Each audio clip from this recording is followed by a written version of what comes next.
Tonight, we're uncovering the complete untold history of Azkaban, the wizarding world's darkest prison. This is a fascinating topic, but I'll keep my narration calm to ensure you can still drift off to sleep. Thank you to those of you who've been joining us consistently. If you're falling asleep with us tonight, let me know in the comments how many nights in a row you've been here. And if this is your first night, just comment night 1. Now back to the video. In the middle of the freezing, churning waters of the North Sea, there is a place that does not appear on any map. It is a place where the sun never shines, where the air itself feels like a physical weight of despair, and where the very walls seem to scream with the echoes of centuries of misery. For most of the wizarding world, the name Azkaban is a whispered curse, a synonymous term for a fate worse than death. We know it as the high-security fortress that held the likes of Sirius Black and Bellatrix Lestrange, a place guarded by soul-sucking monstrosities that drain every happy thought until nothing is left but the cold, hard reality of one's own worst memories. But what if I told you that Azkaban was never intended to be a prison? What if the horrors we associate with its high stone walls were not a byproduct of its function, but the very foundation upon which it was built? The true history of this island is far more sinister than a mere story of incarceration.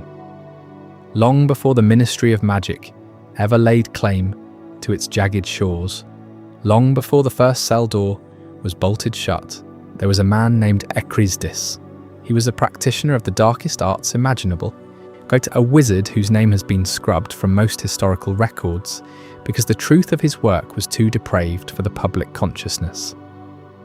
In the 15th century, Ekrizdis sought a place where he could practice his magic without the interference of the law or the prying eyes of his peers. He chose a remote, nameless rock in the ocean, and there, through rituals that defy human understanding, he erected a fortress. He didn't build it to keep people in. He built it to lure them to their deaths.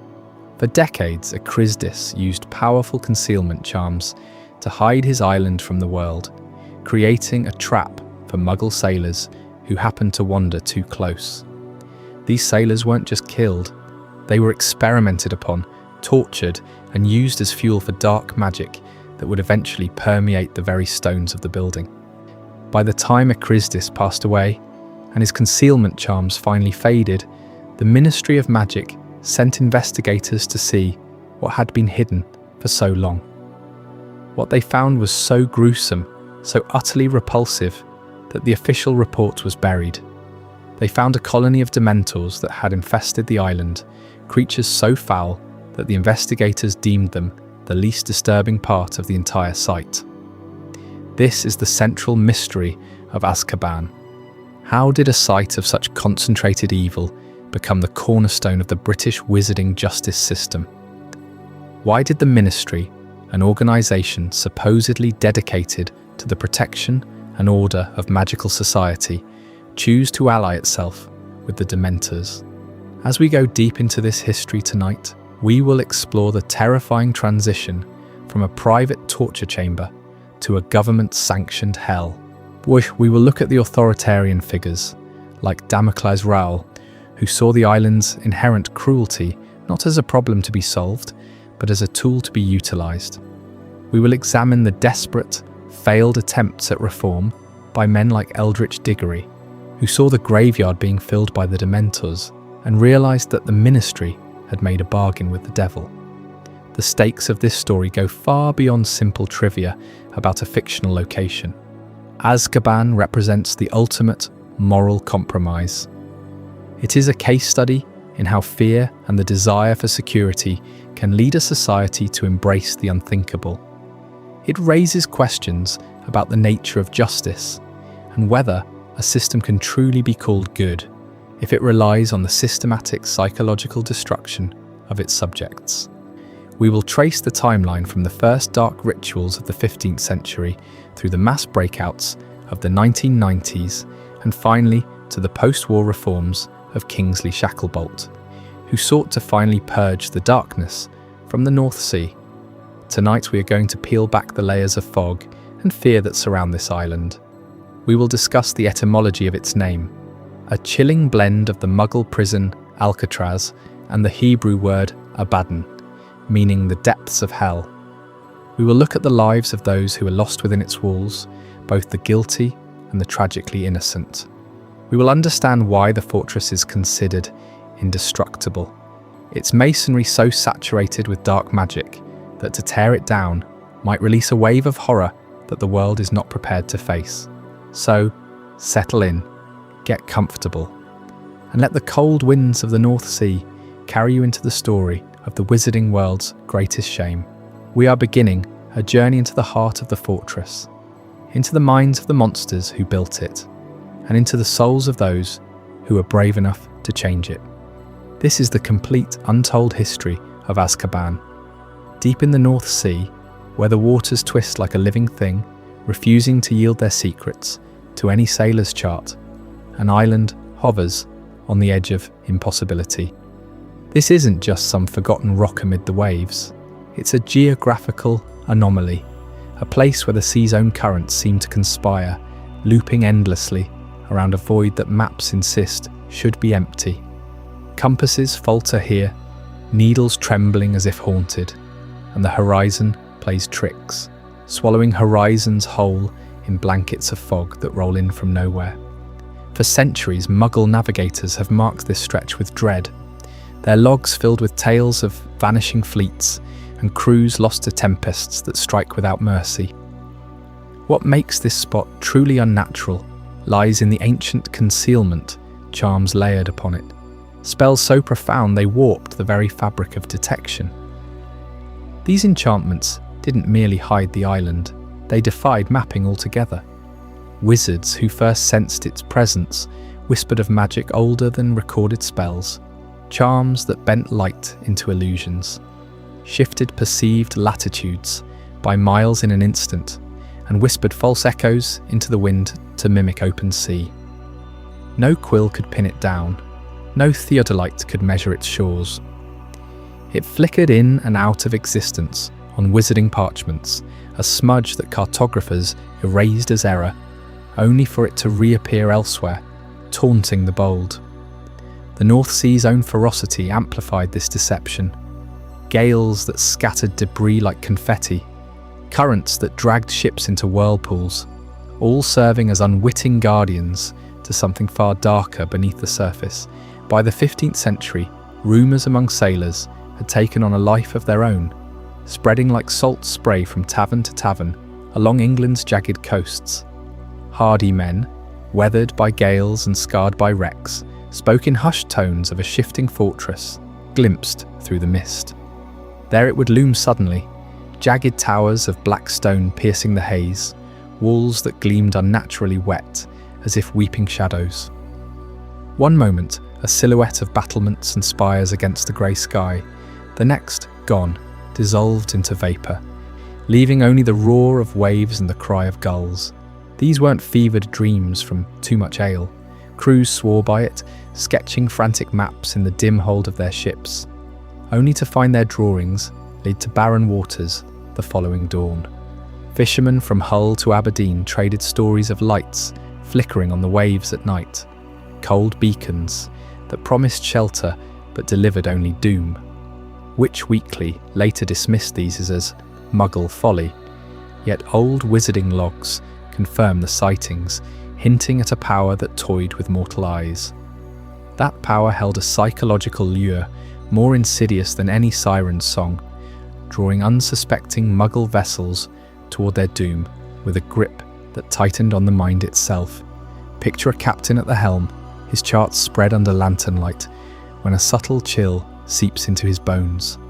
Not the bite of wind, said he, but something emptier, a hollow ache that stirs buried regrets. The crew feels it too, laughter dies on their lips, old wounds throb anew, and an inexplicable urge swells to steer toward that misty patch ahead. Reason crumbles. The wheel turns of its own accord in trembling hands. Ships that once plied safe trade routes veer off course, sails straining against invisible tugs, inexorably pulled into the fog's embrace. Reefs tear hulls like parchment, but worse fates awaited those who washed ashore. shadows gliding silent over the sands, feeding on the despair of the drowning. No survivors spoke of it clearly. Those few who staggered back to port babbled of endless cold, their eyes vacant, souls half drained before they even touched the island's cursed soil. This wasn't mere misfortune or treacherous shoals. The North Sea's anomaly pulsed with intent, a beacon of subtle malice that preyed on human frailty. Wizards, monitoring from afar, noted patterns. Vessels vanished in clusters during equinox storms, when the veil between worlds thinned and the charm's illusions sharpened. Muggle records from the era brim with insurance claims for ghost ships and memorials to the lost, while wizarding archives hint at early containment efforts, scrying spells that recoiled in agony. Owls dispatched to investigate, only to return featherless and mad. The island fed on these tragedies, growing stronger in its seclusion, its presence a riddle wrapped in dread. What force could weave such deceptions, turning the sea's fury into a deliberate trap?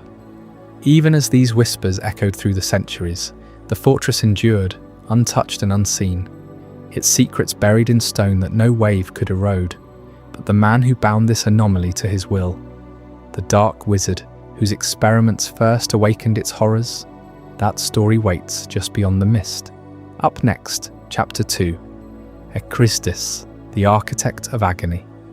Those sailor tales of a shifting fortress piercing the mist weren't born from grog-soaked delirium. They mark the arrival of Ekrizdis, a 15th century dark wizard whose name still sends chills through the oldest wizarding archives. He wasn't some shadowy footnote in history's margins. Ekrizdis was a prodigy, twisted by ambition, a man who turned the North Sea's forsaken rock into his personal realm of torment. Picture the Europe of that era, if you can, without forcing your eyes shut. Wizarding societies were blooming across the continent. Grand academies in France, secretive guilds in Germany, even early stirrings of what would become Hogwarts in Britain. These were places of structured power, where spells were debated in candlelit halls and alliances forged over goblets of elf-made wine. But Ekrizdis rejected it all. Why? He craved experiments that no oversight committee would stomach, rituals that demanded screams echoing unchecked. The budding orders of Europe buzzed with moral codes, half-formed laws against the darkest arts. To him, they were shackles on true mastery. Isolation wasn't exile, it was liberation. That remote island, already shrouded in unnatural fog and whispering with the first stirrings of Dementors, offered the perfect void. No prying eyes, no international wizarding confederations to meddle. He claimed it not with a deed, but with blood and incantation, Warner transforming a jagged outcrop into his private laboratory. Ekrizdis hailed from the shadowed fringes of the Holy Roman Empire, born around 1420-something to a family of hedge wizards who dabbled in curses for petty lords.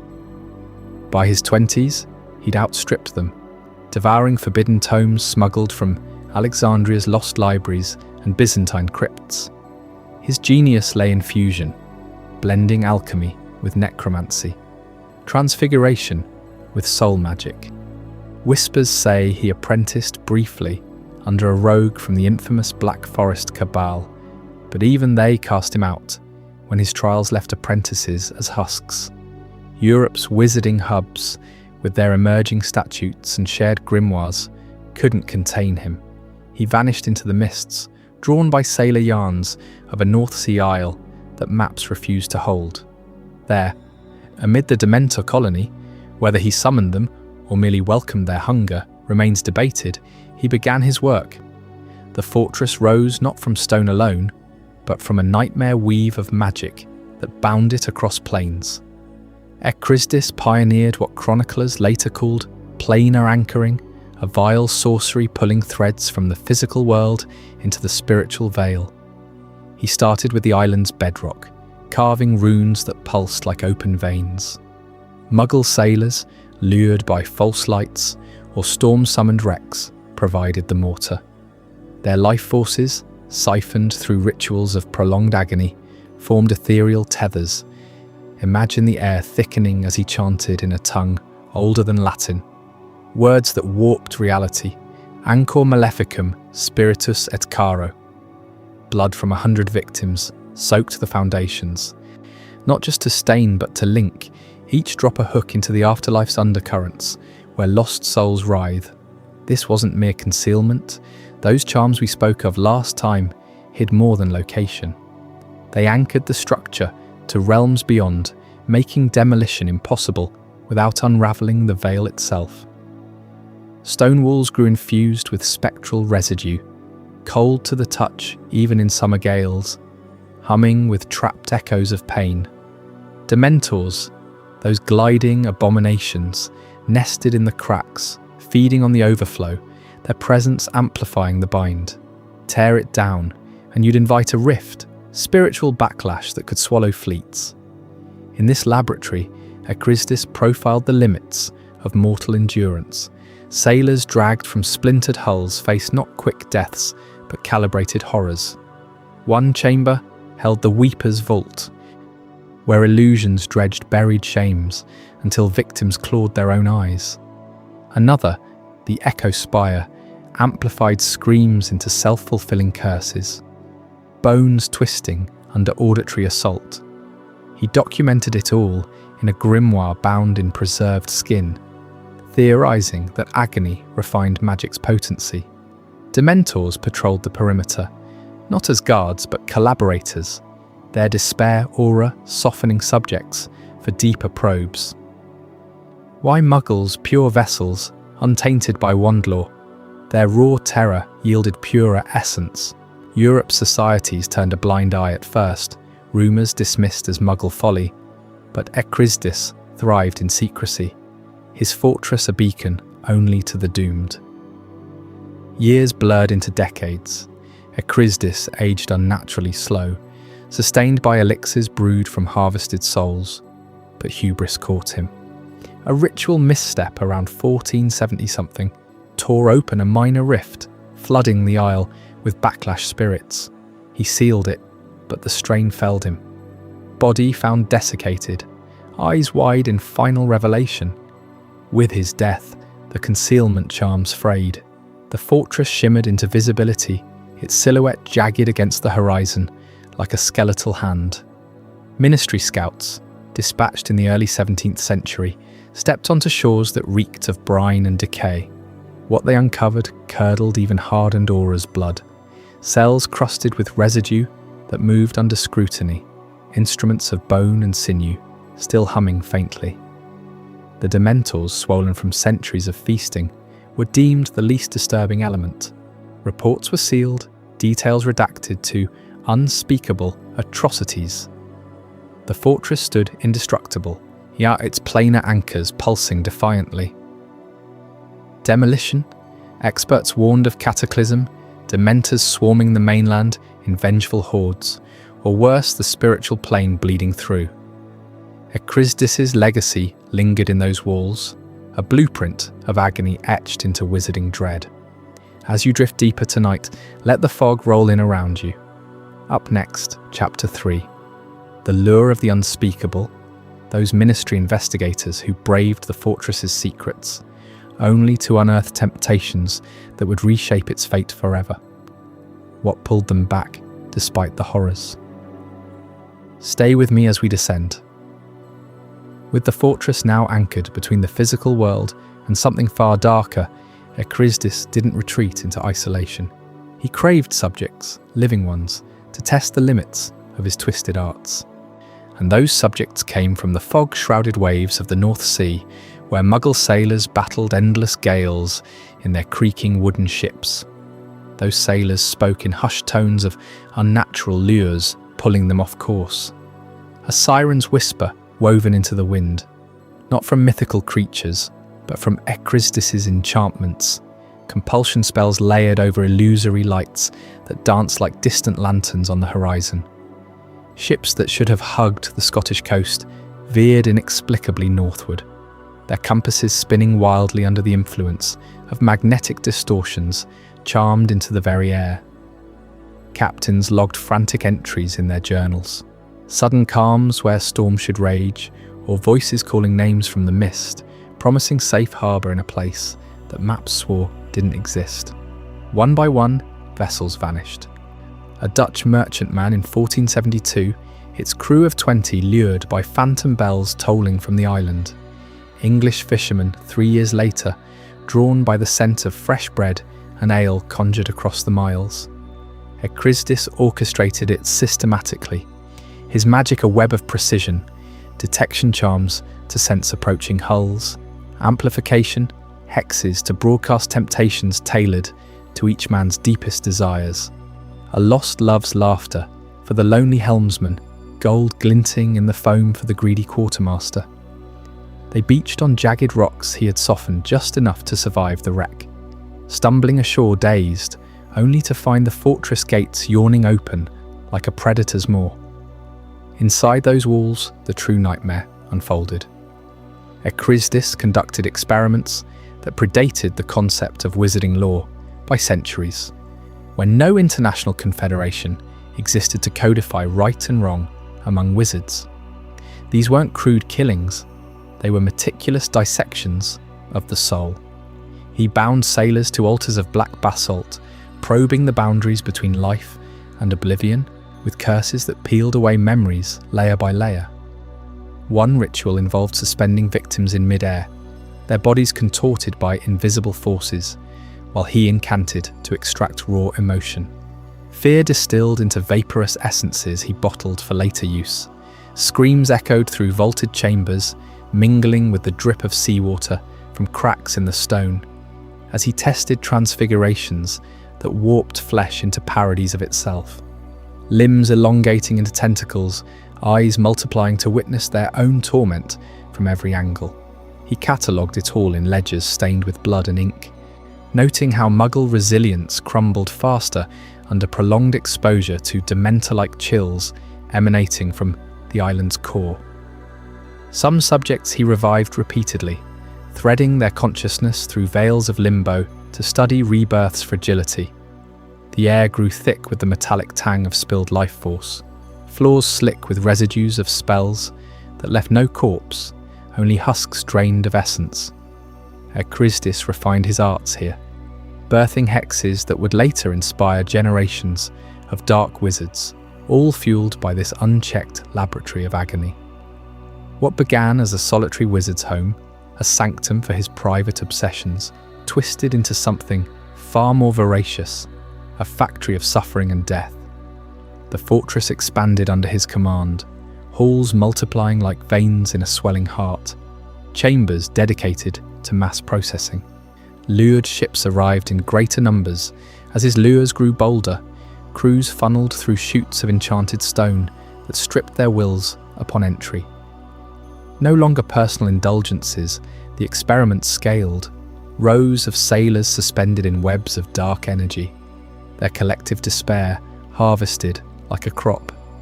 The walls absorbed it all, pulsing with absorbed malice, turning the structure into a self-sustaining engine of horror. Echoes of pleas lingered in the corridors, the stone weeping brackish tears infused with stolen hopes, even as Ekrizdis's life ebbed.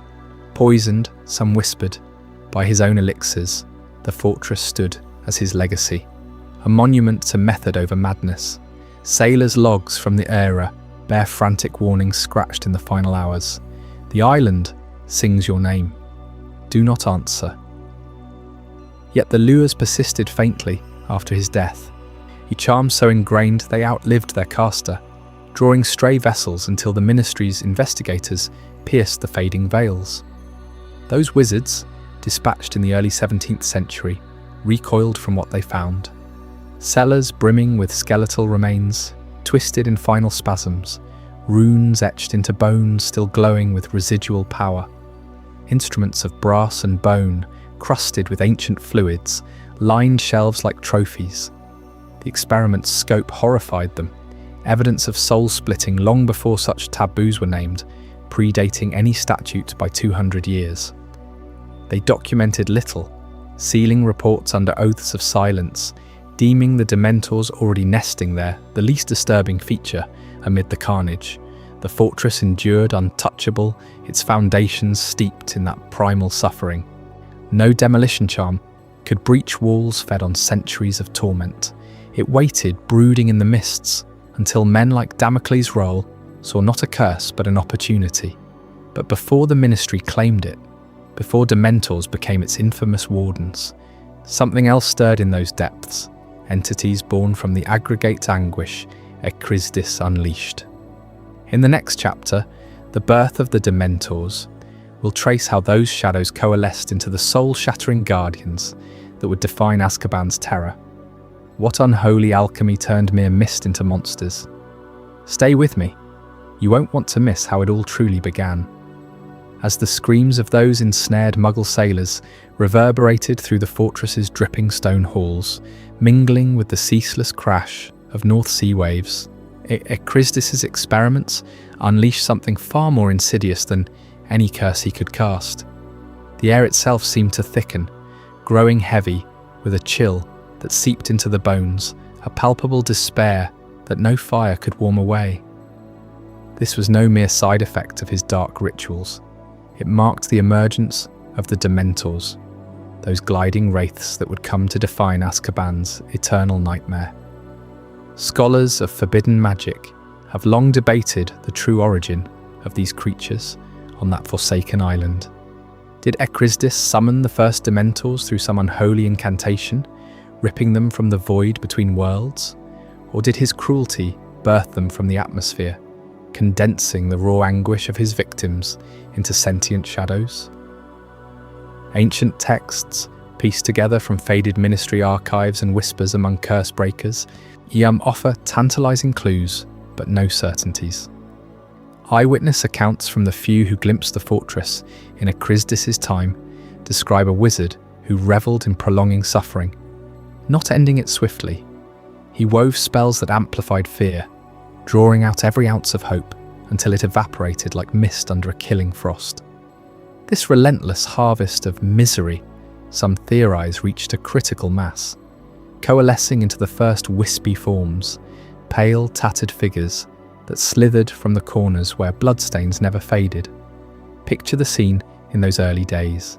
Sailors lured by illusory lights or siren calls, dragged into cells where Ekrizdis tested curses that twisted the mind before the body. Their despair hung in the air like fog, a psychic residue that ordinary magic couldn't dispel. Ekrizdis, attuned to such energies through his mastery of the inferior arts and soul-binding rituals, sensed the shift first. The chill deepened, and from the gloom emerged the proto-Dementors, formless at first, mere tendrils of cold that fed on the prisoner's fading memories. Whether conjured or spawned, they multiplied in his presence, drawn to the wizard like moths to a flame of agony. His magic, laced with necromantic threads, provided the perfect incubator, stabilizing their ethereal essence and granting them the hooded skeletal shapes we dread today. This brings us to the heart of their bond, the symbiotic relationship between the Dark Wizard's magic and the growth of the Dementor colony. Ekrizdis didn't just tolerate these entities, he cultivated them. His spells, which siphoned happiness to fuel more potent tortures, created an endless cycle. The Dementors, in turn, heightened the torment, gliding silently into cells to whisper forgotten traumas into inmates' ears, forcing relived horrors that left souls hollowed out. Fed by this bounty, the colony swelled. What began as a handful of shades patrolling the battlements grew into dozens, then hundreds, their numbers swelling with every ship that vanished into the mist. Ekrizdis' concealment charms, those unbreakable wards that cloak the island from Muggle eyes and wizarding compasses alike, trapped the despair within a magical feedback loop. No energy escaped. It all recirculated, nourishing the wraiths and binding them ever tighter to the fortress. But why did this island become the only place on Earth where these creatures could naturally proliferate? The answer lies in its singular convergence of factors, a perfect storm of isolation and infused darkness. Far from wizarding populations, the North Sea's relentless gales and frigid waters formed a natural barrier, while the rocky crags offered endless caverns for brooding. Yet it was Ekrizdis' fortress that tipped the balance. His foundational enchantments, dark runes etched into the bedrock, pulsing with soul energy, radiated a constant aura of malevolence, like a beacon for entities born of pain. Elsewhere, Dementors might dissipate in the presence of joy or protective magic. But here, the atmosphere was sterile of hope. The island's geology amplified this. Veins of obsidian-like stone, rare in the Hebrides, resonated with necrotic frequencies, stabilizing the Dementors' forms against dispersion. Attempts by later explorers to breed them elsewhere failed spectacularly.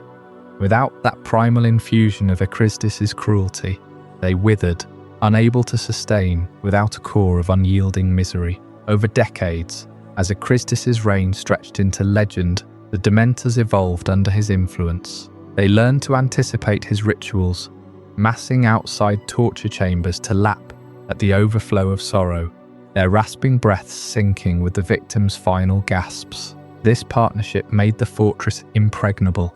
Any intruder faced not just spells, but a horde of soul-draining guardians. When Ekrizdis finally perished, some say by his own hand in a bid for immortality, the Dementors didn't flee. They lingered, sustained by the echoes of suffering embedded in every stone. The colony, now vast and self-perpetuating, claimed the island as its domain, gliding through halls where the air still tasted of salt and screams. Even after the Ministry discovered the site, centuries later, the Dementors remained the least horrifying feature amid the carnage. Investigators noted how the creatures had woven their own layers into the structure, tendrils of shadow-stitching walls to foundations, ensuring nothing could tear the place asunder. This unbreakable symbiosis lingered long after Ekrizdis' bones turned to dust, a living testament to how one wizard's darkness could spawn an eternal plague. And as the Dementors' numbers peaked,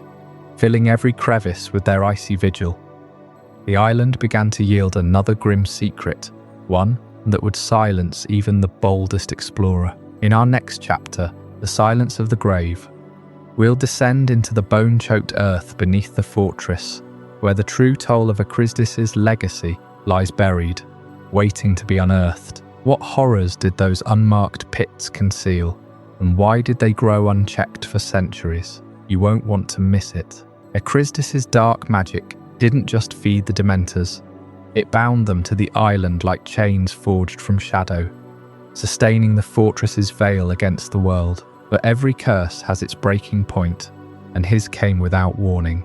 In the dim flicker of what might have been his final ritual, deep within the heart of the fortress, Ekrizdis met his end.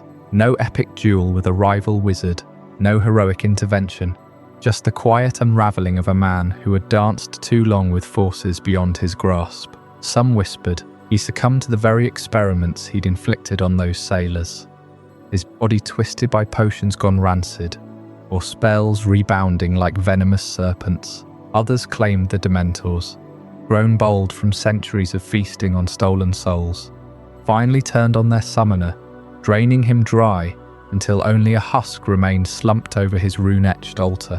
Whatever the truth, his death triggered an immediate catastrophe. The concealment charms that had hidden the island for over a century shattered like fragile glass under a hammer's blow.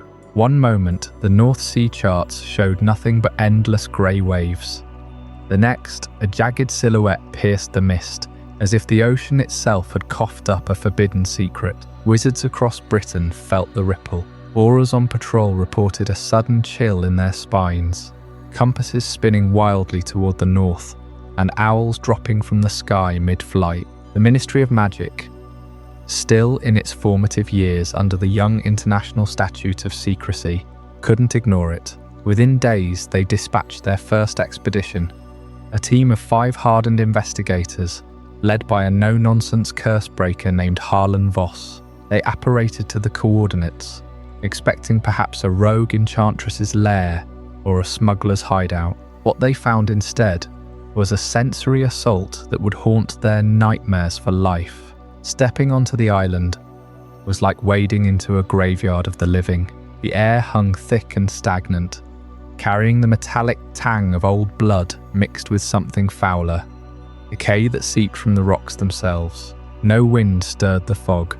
It clung to their robes like desperate fingers. The ground squelched underfoot, not with mud, but with a viscous ooze that bubbled faintly, as if the earth were exhaling poisoned breath. Dementors hovered at the edges of vision, their tattered forms gliding silently. But even they seemed subdued, circling like mourners at a fresh grave. The fortress loomed ahead, its black stone walls pulsing with residual magic, veins of dark energy throbbing visibly beneath the surface. Voss later confided to a colleague that the silence was the worst part. No waves crashing, no seabirds crying, just an oppressive hush broken only by the wet rasp of their own footsteps and the distant, muffled keening of something trapped deep inside. They pressed on, wands raised, detection charms humming with overload. The gates creaked open unbidden, revealing corridors slick with unidentifiable slime, walls etched with runes that writhed like living tattoos. Torches sputtered to life, casting shadows that twisted into shapes of screaming faces. And then the smells hit, rotting flesh layered over alchemical acids. The acrid bite of fear sweet crystallized into dust. Instruments failed. One investigator's protego charm shattered against an invisible ward, sending him sprawling into a puddle that burned through his gloves like acid. Inside the fortress's bowels, the true horror unfolded. Chambers lined with hooks and manacles, floors etched with ritual circles stained black. Jars lined the shelves, hundreds of them, holding preserved remnants of Ekrizdis' work. Eyes that still blinked in brine, tongues twisted into knots, hearts suspended in jars that beat faintly when approached. Transfiguration gone catastrophically wrong left half-human forms fused to the walls, mouths frozen in eternal screams, eyes pleading for release that would never come. One room held a gallery of skins stretched taut like parchment, inscribed with spells of agony. The investigators stumbled upon the laboratory where it all peaked. Tables crusted with dried fluids, instruments of bone and iron, and in the center, a massive alembic bubbling with a potion that whispered curses when disturbed. Dementors had nested in the rafters, their presence amplifying the despair until even the bravest man wept without knowing why. Yet for all that, the Dementors were the least disturbing element. Voss's team uncovered things so profane, so far beyond the pale of known dark arts, that they vowed silence. Why refuse to document the full extent of these unspeakable horrors? Simple self-preservation. To commit them to parchment risked invoking the same curses. Echoes of Ekrizdis' magic lingered, ready to lash out at any who named them. More than that, the sheer psychological weight crushed them. One investigator, a veteran of Goblin Wars, clawed at his own face until it bled, babbling about the voices in the stone that replayed every victim's final moments. Another never spoke again, retreating to a cottage where he painted the walls, black and starved himself. The official report, filed under sealed archives, mentioned only grievous Muggle depredations and recommended immediate abandonment. No maps were updated, no demolition crews summoned. They sealed the gates with the strongest wards they could muster and fled, leaving the island to fester. The fortress proved indestructible, its dark infusion repelling every curse and blasting spell they dared test from afar. Experts warned that shattering it might unleash a cataclysm. Dementors swarming the mainland in revenge, or worse, the bound souls erupting like a plague. So it stood, a silent grave for Ekrizdis and his atrocities, the Dementors breeding unchecked in its shadow. The island became a whispered taboo, a place where even the Ministry's boldest forgot to tread. Years turned to decades, the fog reclaiming its veil, but the echoes remained, waiting. That uneasy truce held until forces greater than fear stirred. But the Ministry's first brush with Azkaban exposed cracks in their resolve, a denial that would deepen as new ambitions took root. We'll uncover how far they went to bury the truth in Chapter 6. A Ministry in denial. Those shaken investigators from the Ministry's first expedition didn't waste a moment upon their return. they burst into the hallowed halls of the Department of Magical Law Enforcement. Faces drained of colour, demanding an audience with the highest echelons. What they'd uncovered on that forsaken rock demanded action. Ekrizdis' fortress, pulsing with the echoes of unimaginable torment, couldn't be allowed to stand. Word spread like a chill fog through the ministry's corridors in the early 17th century. Wizards who'd never set foot beyond the British Isles gathered in secret chambers beneath Whitehall. Their voices hushed against the stone walls that seemed to lean in, listening. The internal debate within the 17th century ministry regarding the island's destruction raged for months, splitting the most powerful minds in wizardkind. Some, hardened curse breakers from the Accidental Magic Reversal Squad, argued for total annihilation. They proposed chains of obliteration curses, laced with phoenix tears to purify the site, envisioning the fortress crumbling into the churning North Sea, its dark heart silenced forever. Others, the more cautious archivists and ancient rune experts, paced the flagstone floors, parchments unfurled across oak tables scarred by quills and ink pots. Destroy it, they warned, and you invite something far worse. A backlash from the magic woven into every brick. You can almost feel the tension in those dimly lit rooms, the air thick with the scent of aged vellum and flickering candle wax. Goblets of mulled mead sat untouched as the debate intensified. Proponents of demolition sketched diagrams of the island's layout, pointing to weak points in the outer battlements where Ekrizdis' charms might have a fray. But counter-arguments mounted, drawing on precedents from forgotten tomes. One elder wizard, his beard streaked with silver, recounted a similar folly in the 14th century. A cursed tower in the Scottish Highlands reduced to rubble, only for its malice to seep into the earth, birthing wraiths that haunted the glens for generations. The room fell silent each time such tales surfaced, the weight of history pressing down like the island's own oppressive gloom. Then came the experts, summoned from the depths of the ministry's unspeakable vaults. These were no ordinary scholars. They were the veiled guardians of forbidden knowledge, their faces obscured by hoods, even in trusted company. They arrived bearing orbs of capture essence from the fortress, shimmering vials that hummed with trapped screams, and laid them before the assembly. Their warnings cut through the murmurs like a severing charm. The fortress was so saturated with dark magic it had become indestructible. Ekrizdis hadn't merely built on the island, he'd fused it with his soul's venom. The walls, they explained, didn't just repel spells, they devoured them. Blasting curses bounced back threefold, amplified by the residual agony of those Muggle sailors, twisting into tempests of raw chaos. Fiend fire, the most voracious of flames, would find no purchase. The stone thirsted for destruction, converting it into fresh layers of enchantment. One expert demonstrated with a sliver of wall fragment, no larger than a galleon.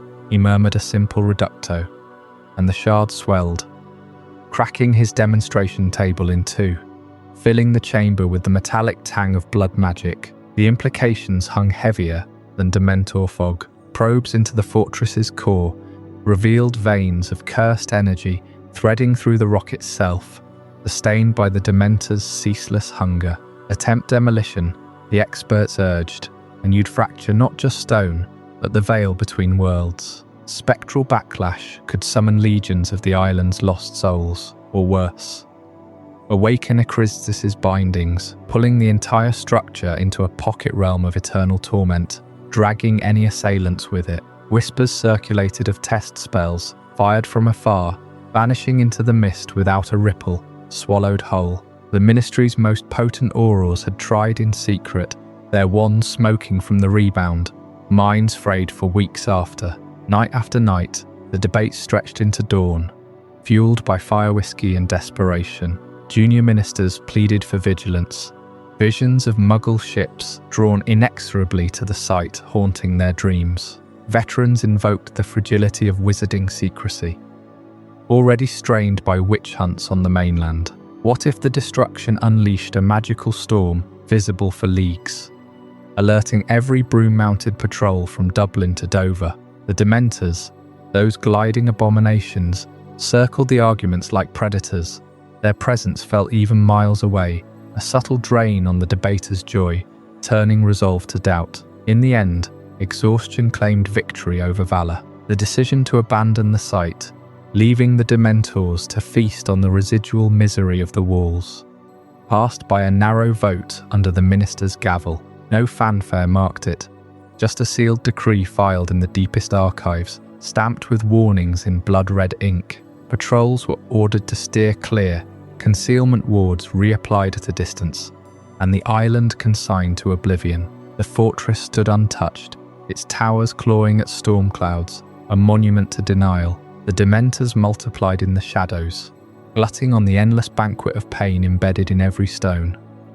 The sailors' final cries, Ekrizdis' laughter, the silence that screamed louder than any curse. Yet abandonment bred its own shadows. Reports trickled in over decades, ships vanishing near the coordinates, wizards afflicted by nightmares after overflying the zone.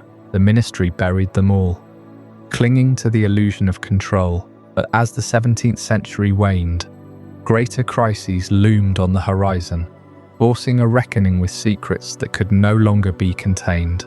That reckoning explodes in Chapter 7.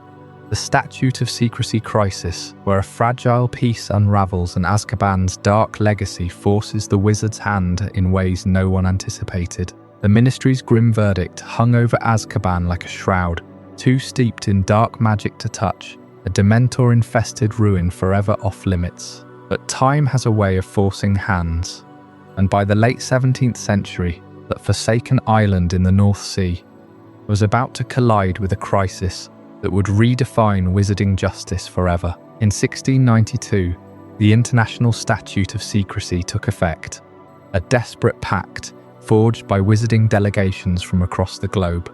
Muggles were multiplying, their cities sprawling, their curiosity sharpening into something dangerous. Wizards had to vanish from sight. No more casual spells in broad daylight, no more floating candles at Muggle feasts. The world split in two, hidden by layers of charms and forgetfulness potions. Yet enforcing this veil brought immediate headaches, especially with high-profile wizarding prisoners. Dark wizards, murderers, anarchists. These weren't petty thieves you could stash in a village cellar. Captured traitors like the Warlock, who fireballed a Muggle parliament, or the Hag who unleashed werewolves on London streets, demanded containment. One slip, one botched incarceration, and the statute crumbled. You can picture the strain. Local wizarding jails dotted the landscape, cramped stone holds beneath pubs in Hogsmeade, warded barns in rural France, even disguised cellars under Muggle manors in colonial America. They worked for low-level offenders.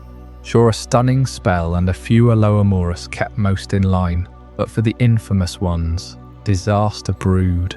These prisons were too close to everyday wizarding life, too vulnerable to sympathizers, apparating in with skeleton keys or blasting curses through thin walls. Escapes weren't rare, they were spectacle. Take the case of Griffuc the Grievous in 1695, a goblin sympathizer who'd enchanted Muggle ships to ram wizarding ports. Locked in a Scottish croft jail, he shattered his bonds with a smuggled Elder Wand shard during a full moon, bursting out in a hail of fiend fire that lit up the highlands for miles. Muggle farmers gawked from afar, whispering of demons, while auras obliviated in a frenzy. Or worse, the French incident of 1698.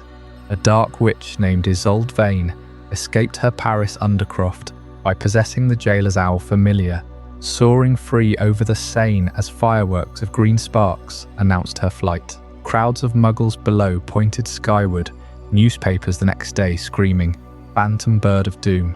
Each breakout chipped at the statute's foundation, public, flashy, impossible to fully memory charm away. Wizards lived in fear that one viral escape would spark witch hunts on a continental scale. The failures piled up relentlessly. In Wales, a poisoner named Madoc brewed polyjuice in his cell from smuggled lacewing flies, impersonating the warden to stroll out arm in arm with guards. Italy's hidden lagoons held a necromancer who raised skeletal fish to gnaw through iron bars, surfacing amid gondola tourists who fled screaming of sea monsters. Even in the American colonies, a nomad killer escaped a Massachusetts ward by transfiguring rats into battering rams, the commotion drawing Puritan eyes toward witch lights, flickering unnaturally. These weren't quiet slips, they were spectacles, explosions, glowing runes, spectral howls echoing into Muggle ears. Ministries scrambled, issuing edicts for stronger wards, but the escapes kept coming, each one a headline dodged by inches. The statute teetered, exposed as fragile against the wizarding world's own monsters. Panic gripped the International Confederation of Wizards. By the turn of the century, reports flooded in.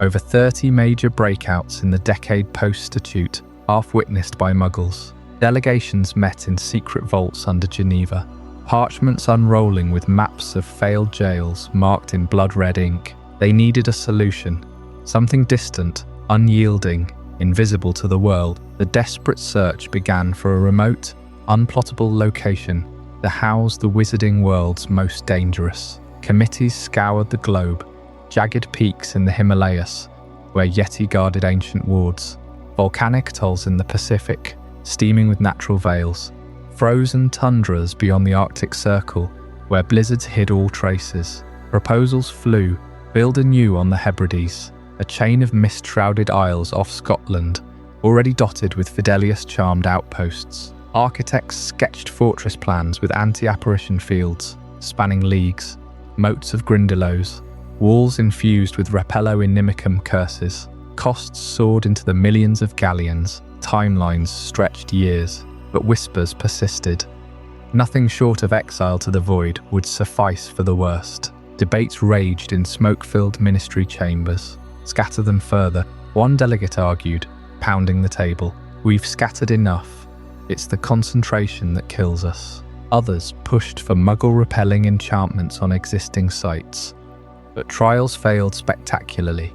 Escaped prisoners mocking the statute with parting curses that left craters visible from hot air balloons. The Hebridean plan gained traction. Surveys charting barren rocks lashed by gales, perfect for unplottability, yet doubts lingered. What if even there, a dark enough wizard pierced the veil? The crisis peaked in 1710, when a mass breakout from a Cornish jail freed 5 Death Eater precursors, their dragon-hide cloaks billowing as they disapparated amid Muggle fishing villages, leaving tales of black-winged phantoms that required international obliviator teams for weeks. As the search dragged into the 17 teens, exhaustion set in. Billions of galleons earmarked for the new prison, international alliances fraying. Wizards slept uneasily, knowing their deadliest were one wand slip from unravelling the Great Masquerade.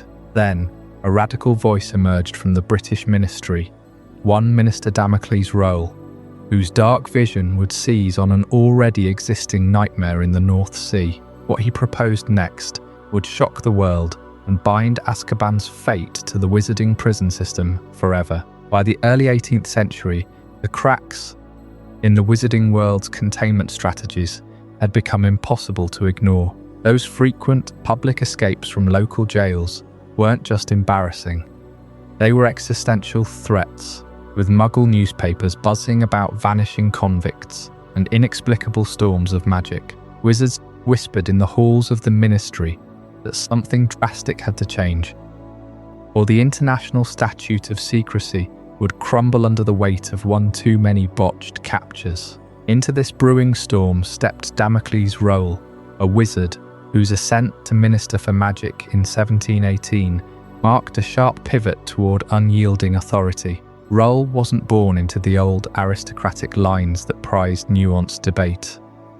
He clawed his way up from the gritty underbelly of wizarding enforcement, where he'd made his name cracking down on Muggle baiters and dark dabblers with a ferocity that bordered on glee. Traditional justice, with its trials and appeals and merciful reprieves, repulsed him.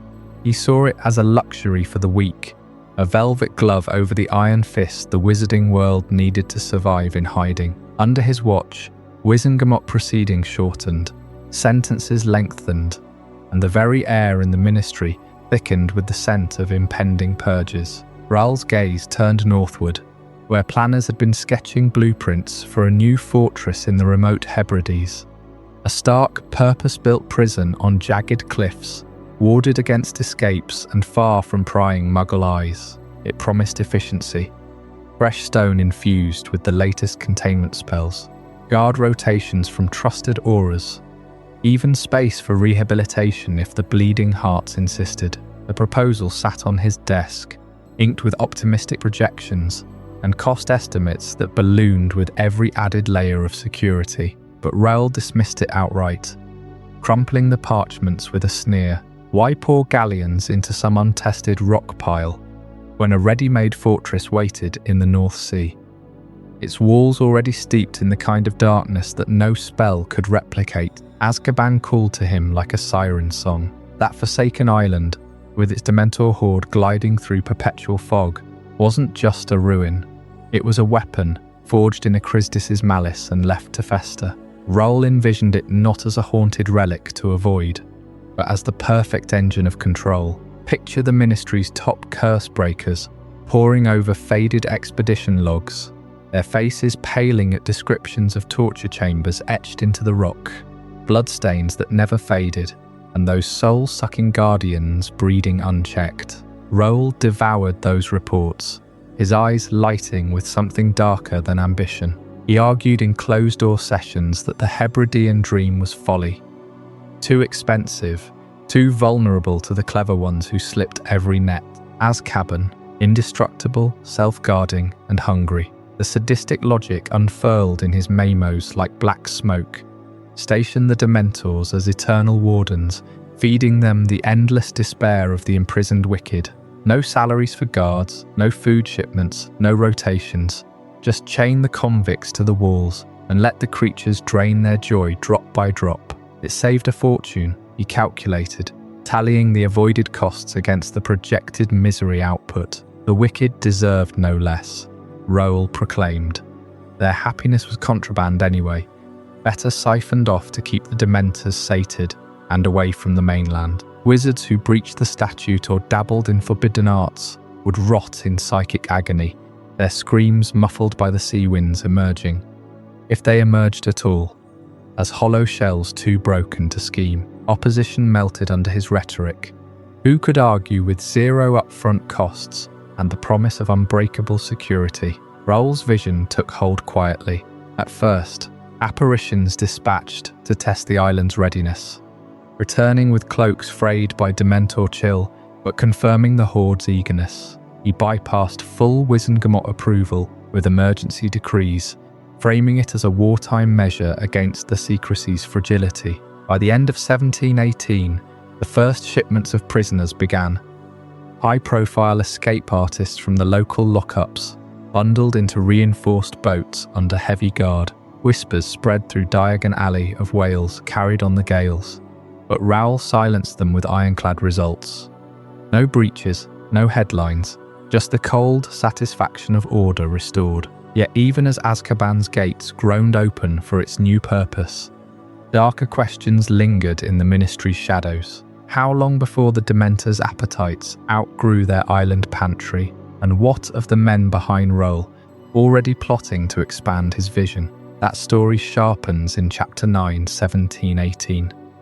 The Conversion, where we witness the fortress's grim awakening and the first souls to cross its threshold. With Damocles Raoul's decree echoing through the halls of the Ministry, 1718 marked the fateful year when Azkaban shed its dusty abandonment and became a prison. No longer just a haunted ruin swarming with Dementors, it was repurposed overnight into a holding cell for the wizarding world's most dangerous. Raoul wasted no time. He handpicked the inaugural batch of prisoners, hardened criminals from overflowing local lockups, dark wizards whose escapes had nearly shattered the statute of secrecy. These were not mild offenders. They were murderers, curse breakers turned terrorists, and blood purists who'd torched Muggle villages in fits of rage. Transporting them to the North Sea turned into a logistical nightmare that tested the Ministry's resolve like nothing before. Picture the operation's sheer chaos. Fleets of enchanted longboats sliced through the churning Atlantic, crewed by the bravest, or most foolhardy, aurors. Storms whipped up unnaturally, as if the sea itself rebelled against the intrusion, hurling waves like kraken tentacles over the decks. Prisoners, bound in anti-apparition chains and gagged with silencing spells, huddled below, their eyes wild with the dread of what lay ahead. But the ocean was only the beginning.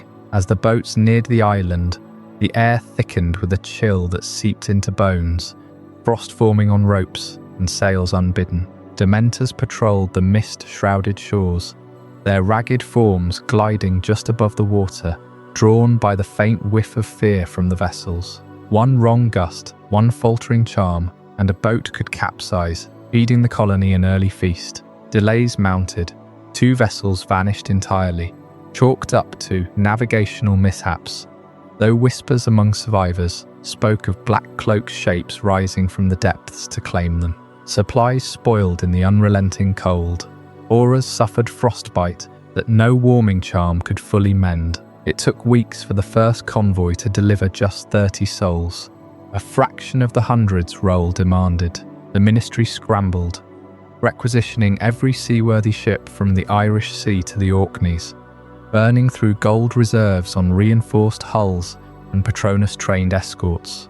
Yet for all the peril, Roll saw triumph. His prison was filling, one shuddering arrival at a time. Beneath this frenzy lay the true ingenuity, or horror, of Raoul's plan, to guard Azkaban without bankrupting the treasury or risking human lives. The ministry struck a devil's bargain with the Dementors themselves, souls in exchange for security. No formal treaty was signed in flickering candlelight. It was a pact forged in pragmatism and shadowed necessity. Raoul dispatched emissaries, veteran dark arts specialists hardened by Azkaban's own history, to parley on the island's jagged cliffs. They offered not gold or promises, but a steady diet of human despair. The Dementors, ever opportunistic, accepted without hesitation, in return for feasting on the prisoners' happiness, draining their will to live and escape. The creatures pledged unwavering vigilance. No wizard could apparate through their perimeter. No broom could pierce the fog they wove. Breaches? Impossible, as long as the larder remained stocked. This unholy alliance saved the ministry fortunes. It cost nothing to let shadows do the work, and quelled fears of Dementor raids on the mainland. Raoul spun it as genius. Why build walls when you could weaponize the darkness already there? Critics in the Wizengamot murmured of moral rot, but results silenced them. For the first time, wizarding justice had teeth that never dulled. The prisoners felt those teeth immediately. Stepping onto Azkaban's slick stones was like plunging into an abyss of forgotten joy. The fortress's walls, still pulsing with Ekrizdis' ancient curses, amplified the Dementor's kiss 100-fold. Guards herded the arrivals into dripping cells, where the air hung heavy with the moans of unseen sufferers. Within hours, the psychological impact hit like a curse. Men who entered snarling defiance crumbled, their memories unspooling into nightmares of every regret, every loss. Laughter died in throats, eyes glazed with a hollow vacancy. By the 3rd day, screams echoed through the corridors, not of pain, but of souls unraveling. What wizards dubbed Azkaban madness onset with terrifying speed. One inmate, a notorious smuggler named Silas Crow, clawed at his own face, babbling of drowned children he'd never had. Another, a hexa specialist, rocked endlessly, whispering apologies to ghosts only he saw. Suicides followed within weeks, bodies found desiccated, smiles frozen in mock serenity, healers dispatched from Saint. Mungos could do little.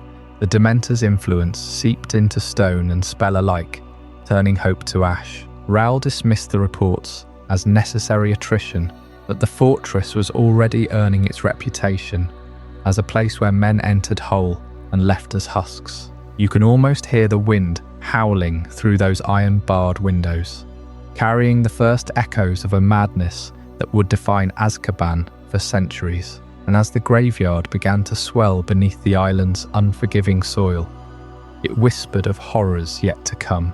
Next time, in Chapter 10, The Graveyard of Souls, we'll unearth the chilling truth of what lay buried there, and why even the boldest minister couldn't ignore it any longer. Those initial prisoners, shipped out to Azkaban in 1718, didn't last long in the grip of their new wardens. The Dementors, fed by that devil's bargain, glided through the fortress's shadowed corridors, their presence alone enough to strip away every flicker of hope. You can picture the stone walls, already soaked in Ekrizdis' ancient cruelties, now echoing with the first ragged breaths of despair. Day by day, the men and women who'd been branded criminals, some guilty of dark deeds, others perhaps just inconvenient to Rel's regime, felt the chill seep into their bones. It started subtly, a fog over the mind, memories of warmth and laughter twisting into grey voids. Laughter? In Azkaban, it curdled into sobs before vanishing altogether.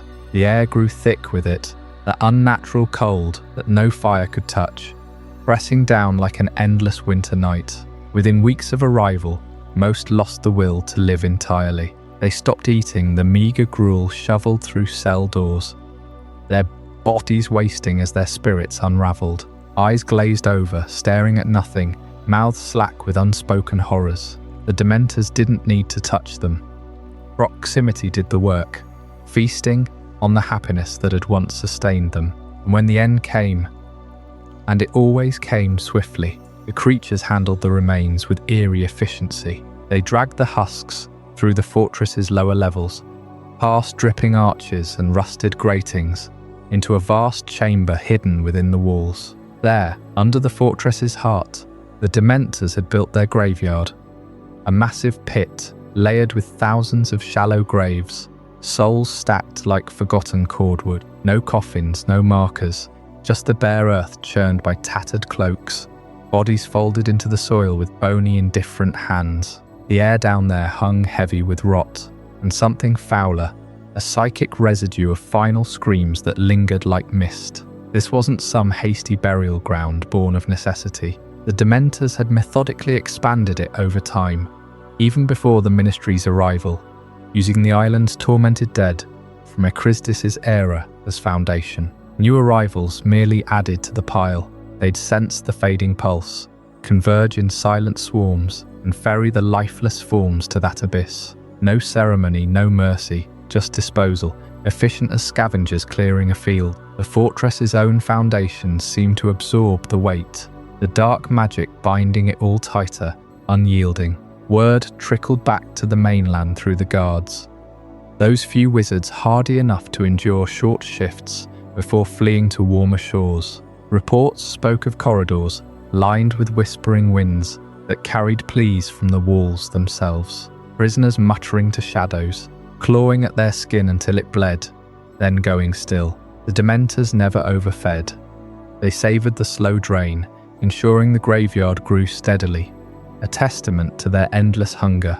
It took years for the full scale to sink in, but when Ministry inspectors finally ventured deep enough, braving the fortress's labyrinthine bowels, they stumbled upon it. The discovery of the massive Dementor-built graveyard within the fortress walls hit like a curse. Flashlights trembled across mounds of disturbed earth, the stench rising in waves, bones peeking through like accusing fingers. Hundreds, maybe thousands layered, in the dim glow, a silent army of the despairing. That moment crystallized the truth for those who saw it. Azkaban was no place of rehabilitation, no stern school for the wicked to atone. It was a slow-motion execution chamber, every breath measured against the inevitable slide into oblivion. Raoul's grand vision, that cost-saving stroke of genius, had turned the island into a soul mill, grinding down lives for the price of security. No trials by attrition,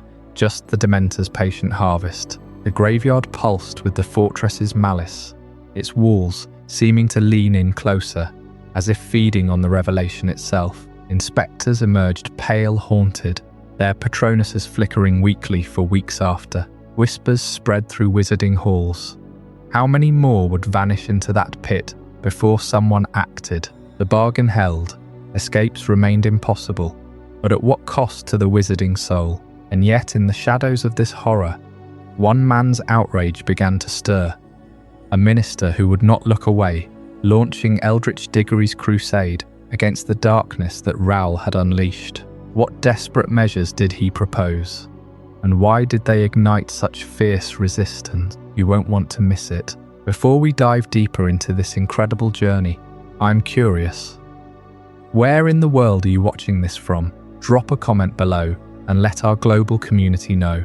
And if you're finding this as mind-blowing as I am, hit that like button to help more people discover this story. Those countless graves, etched into the rocky soil by Dementor claws, stood as silent testament to Azkaban's toll, but whispers of that horror began to seep back to the Ministry mainland, carried on the lips of the few guards who could stomach the patrols. By the early 18th century, with the prison now 15 years into operation, the fortress had become a festering wound on the wizarding conscience, its reputation growing darker with every report of souls vanishing into despair. It took a man of uncommon resolve to confront it head-on. Enter Eldritch Diggory, elected Minister for Magic in 1729, a wizard whose family name would later echo through generations for valour and loss. Diggory was no stranger to reform.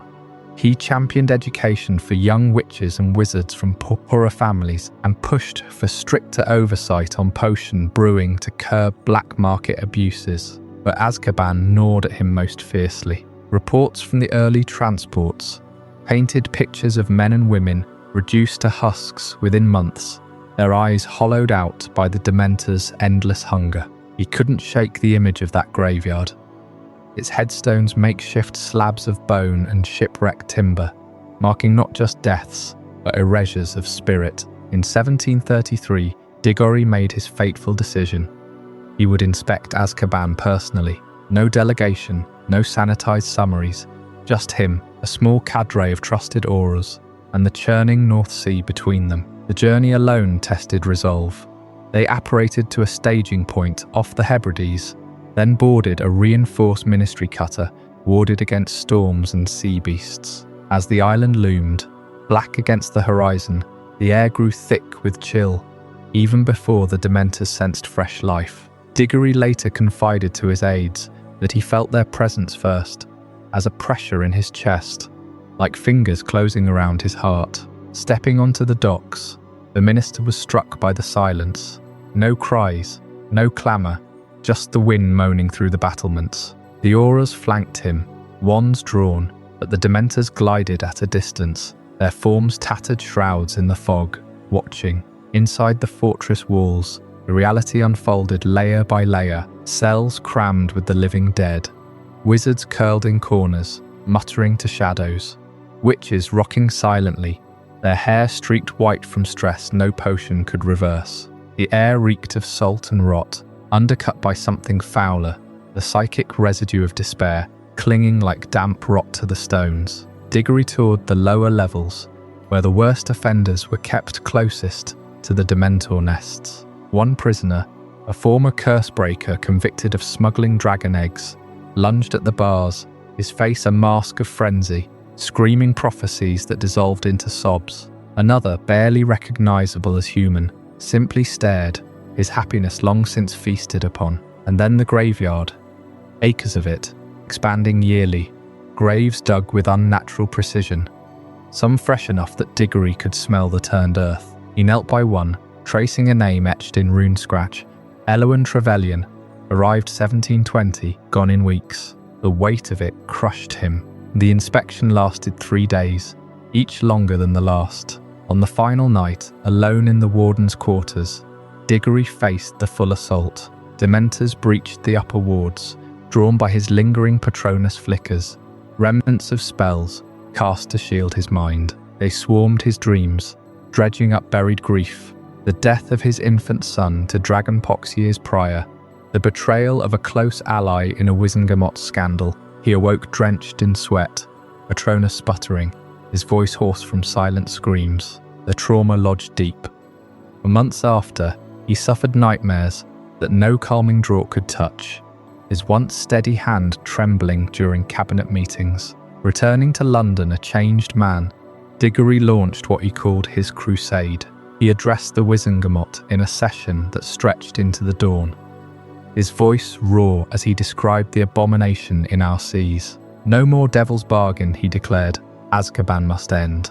Relocate the prisoners to a new facility in the Hebrides," he proposed. One built with human guards, healing charms, and actual rehabilitation. Pour ministry funds into warded transports. Hire international cursebreakers to contain the Dementors offshore. He rallied allies. Progressive healers who testified on the Patronus-resistant nature of Dementor-induced insanity. Families of the incarcerated who packed the galleries with pleas. His failed political campaign to abolish Azkaban and relocate the prisoners ignited fierce debate. Petitions flooded the atrium. Editorials in the Daily Prophet split the readership, some hailing Diggory as a humanitarian, others branding him soft on crime. He toured wizarding villages, sharing sanitized tales from his inspection to spur support. But the opposition hardened like the fortress stone itself. Traditionalists in the Department of Magical Law Enforcement argued that no new prison could match Azkaban's security record. 0 escapes in 15 years, a feat no local jail had managed post-statute. At the heart of their resistance lay the Dementor migration fear. Ministry hardliners, echoing warnings from Raoul's era, painted vivid doomsday scenarios, starved the Dementors of their food. They warned, and the horde, now swelled to thousands from unchecked breeding, would migrate en masse to the mainland. Imagine them gliding over coastal villages, draining happiness from families, schools, Diagon Alley itself. One Wizengamot elder, a veteran of goblin skirmishes, thundered that relocating prisoners would unleash a fog of eternal winter upon Britain, citing ancient texts on spectral migrations after failed summonings. The Daily Prophet ran illustrations of hooded horrors descending on London, screaming, "Dementor invasion." Diggory's folly? Diggory countered with data. Dementor containment spells tested in the Orkneys. Promises of ministry-subsidised Patronus training for coastal Aurors. But fear proved stickier than facts. Behind closed doors, skeptics whispered of cost. Billions of galleons for a new build versus Azkaban's near-zero upkeep. The campaign dragged into 1747, Diggory's final year in office. Bill after bill stalled. Amendments gutted his proposals to mere studies. Exhausted, haunted by Azkaban's echoes, he stepped down, his health broken, dying 2 years later at 58. Yet his crusade left scars on the ministry's soul. Azkaban endured, but the migration myth became gospel, invoked whenever reform stirred. Guards rotated more frequently, minor wards strengthened, but the core bargain held, souls for security. That tension simmered for centuries, the graveyard ever growing. And as we turn to Chapter 12, The Architecture of Despair, you'll uncover how the very stones of Azkaban seem to conspire against escape, twisting space and sanity in ways that even Diggory's wildest nightmares couldn't prepare you for. What dark enchantments made demolition impossible, binding the prison to eternity itself? Diggory's pleas fell on deaf ears in the Wizengamot.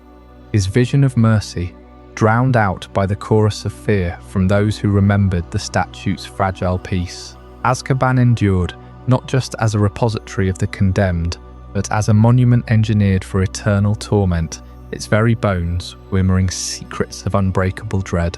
Picture the fortress rising from the churning North Sea like a blackened fang, hewn from jagged obsidian, quarried by Ekrizdis' unholy spells in the 15th century. At its crown loom the high security towers, 4 colossal spires piercing the perpetual storm clouds, each one a sentinel of layered enchantments. These aren't mere stone. They're veined with runes that pulse faintly under moonlight, drawing power from the island's ley lines, corrupted by centuries of dark rituals. Dementors perch on their battlements like ragged crows, their cloaks billowing in winds that carry the tang of salt and decay.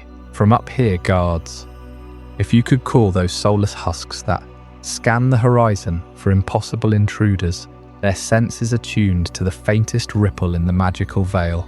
Descending from those lofty perches, the outer walls form an impenetrable labyrinth, 30 feet thick, and riddled with false gates that lead only to sheer drops into the icy waves below.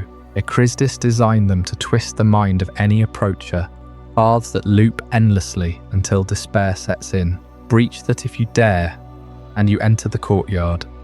A barren expanse of cracked flagstones, slick with perpetual mist, where the graveyard diggery uncovered sprawls in silent judgment, its headstones etched not with names, but with the agonized last thoughts of the dead, preserved by Dementor magic. But the true horror lies within, in a deep dive into the physical layout of the prison. From the high security towers to the lightless pits, corridors spiral downward in a dizzying descent, lit only by the erratic flicker of will, the wisps conjured from inmate misery, tiny orbs that bob like dying embers, casting shadows that claw at the walls. Cells branch off these halls in tiers, hundreds upon hundreds, each a coffin-sized niche carved into the rock. The upper levels house the so-called privileged prisoners, those with life sentences rather than the kiss, where narrow slits allow glimpses of the roiling sea, a cruel reminder of freedom just beyond reach. Iron bars, forged in goblin fire and inscribed with binding curses, with latent malice, tightening imperceptibly on any who rage against them. Deeper still, past the moaning galleries where echoes of past tortures replay in looping phantoms, you reach the mid-levels. Communal pits for the newly arrived, vast chambers where dozens huddle on straw that never dries. Here, the air thickens with the stench of unwashed fear, and the floors slope towards central drains that swallow the evidence of broken bodies. Dementors glide through these spaces freely, their presence a fog that seeps into lungs, forcing knees to buckle as memories unravel. And at the nadir, the lightless pits, abyssal dungeons bored into the island's molten heart by Ekrizdis' experiments. No bars here, just sheer shafts dropping 50 feet into voids where gravity warps under anti-apparition wards. Prisoners dangle in chains that regenerate, if snapped, suspended in absolute darkness where sound devours itself. Touch the walls, rough-hewn basalt still warm from geothermal veins, and feel the pulse of absorbed anguish, how the very stones of the prison absorb the screams of the inmates over 3 centuries, transmuting raw agony into structural reinforcement. Each wail, each sob, each final rust feeds the fortress's wards, layer upon layer of psychic mortar binding the masonry tighter than any spell. Wizards who probed these depths in the early days reported hearing choruses from the 1500s, voices layered like sediment, the original Muggle sailors' pleas mingling with those of Death Eaters and petty thieves alike. The rock drinks it all, growing denser, more resilient, turning the prison into a living archive of despair. This layout wasn't accidental. Ekrizdis built for isolation, and Rowell's conversion amplified it into a masterpiece of containment. But the crowning safeguard, the one that turned Azkaban into an untouchable void, was its unplottable status. Those concealment charms from the Dark Wizard's era never fully faded. They evolved, intertwining with the Dementor's aura to render the island a ghost on every map. The role of the unplottable status in making rescue missions virtually impossible cannot be overstated. Portkeys fizzle mid-jump, brooms veer into storms that weren't there moments before, and even the most skilled apparition wizards find their spells rebounding them to the Scottish mainland. Minds wiped of the attempt. Friends and family searching for loved ones consult omnioculars or scrying pools, only to see swirling fog where coordinates should be. Ministry records list precise latitude and longitude, yet no flow network connects, no owl can home in. It's as if the sea itself conspires, waves parting to reveal nothing but barren rock when outsiders draw near. Sirius Black's escape in 1993 shattered the myth of perfection, but only because he slipped through as an animagus rat, evading the plot words that snag human intent. For any organised rescue, it was suicide, plot and assault, and your plans dissolve into nightmare fog before the first spell flies. Over 280 years, this architecture held firm, zero breaches, until Voldemort's corruption of the Dementors in the Second War. The towers stood sentinel, The pits swallowed the hopeless, and the stones grew fat on screams that echoed from Ekrizdis' victims to the Lestranges languishing in their cells. Inspectors like Diggory glimpsed it all and recoiled, but the structure's genius lay in its self-perpetuation. The more misery it contained, the stronger it became, a feedback loop of engineered hell. Yet for all this formidable design, whispers persisted among the ministry's inner circles that the security was never quite what it seemed. A cultivated mirage, propping up the system's cruelties. In the next chapter, The Illusion of Security, will peel back those layers to reveal how close the fortress came to crumbling from within, long before any Auror set foot on its shores. Those unplottable wards and lightless pits didn't just trap bodies. They forged an unbreakable myth in the wizarding world. For over 2 centuries, the Ministry of Magic proudly boasted that no one had ever escaped Azkaban, a claim they wielded like a shield against every whisper of doubt. Picture the Daily Prophet headlines splashing across breakfast tables in cozy wizarding homes. Azkaban, impenetrable fortress of justice. Wizards and witches nodded along, sipping their tea, convinced their families slept safer because of it. Why did the public swallow this so completely? Because the evidence was right there in the silence. No daring raids, no spectral figures washing up on Scottish shores, no tales of freed dark wizards terrorising Diagon Alley. The ministry hammered it home year after year. From pompous speeches at the Wizengamot to pamphlets distributed at Hogwarts career fairs. 0 escapes in 200 years. They'd trumpet, crediting the Dementors' insatiable hunger for hope. It was a perfect sales pitch for security, turning a North Sea nightmare into the bedrock of public trust. Parents tucked their children in with bedtime stories of the prison's iron grip, and even skeptics like Eldritch Diggory's old allies eventually fell quiet, worn down by the relentless drumbeat of success. But that flawless record came at a price, the ministry buried deeper than the graveyard pits we explored last time. The zero escape policy demanded total surrender, not just of freedom, but of everything that made a prisoner human.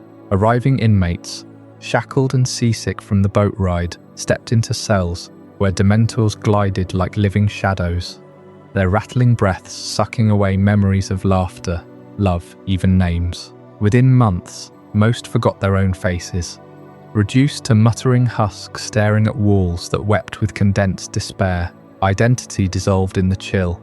A once fiery Death Eater might curl into a fetal ball, whimpering for a mother long dead, while Aurors outside noted only compliant on their logs. Humanity itself ebbed away. Loved ones visiting through enchanted glass saw strangers, eyes vacant as fogged windows, pleading to be forgotten. The ministry spun this as efficiency. No riots, no plots, just quiet obedience unto death. Yet families received owls marked deceased.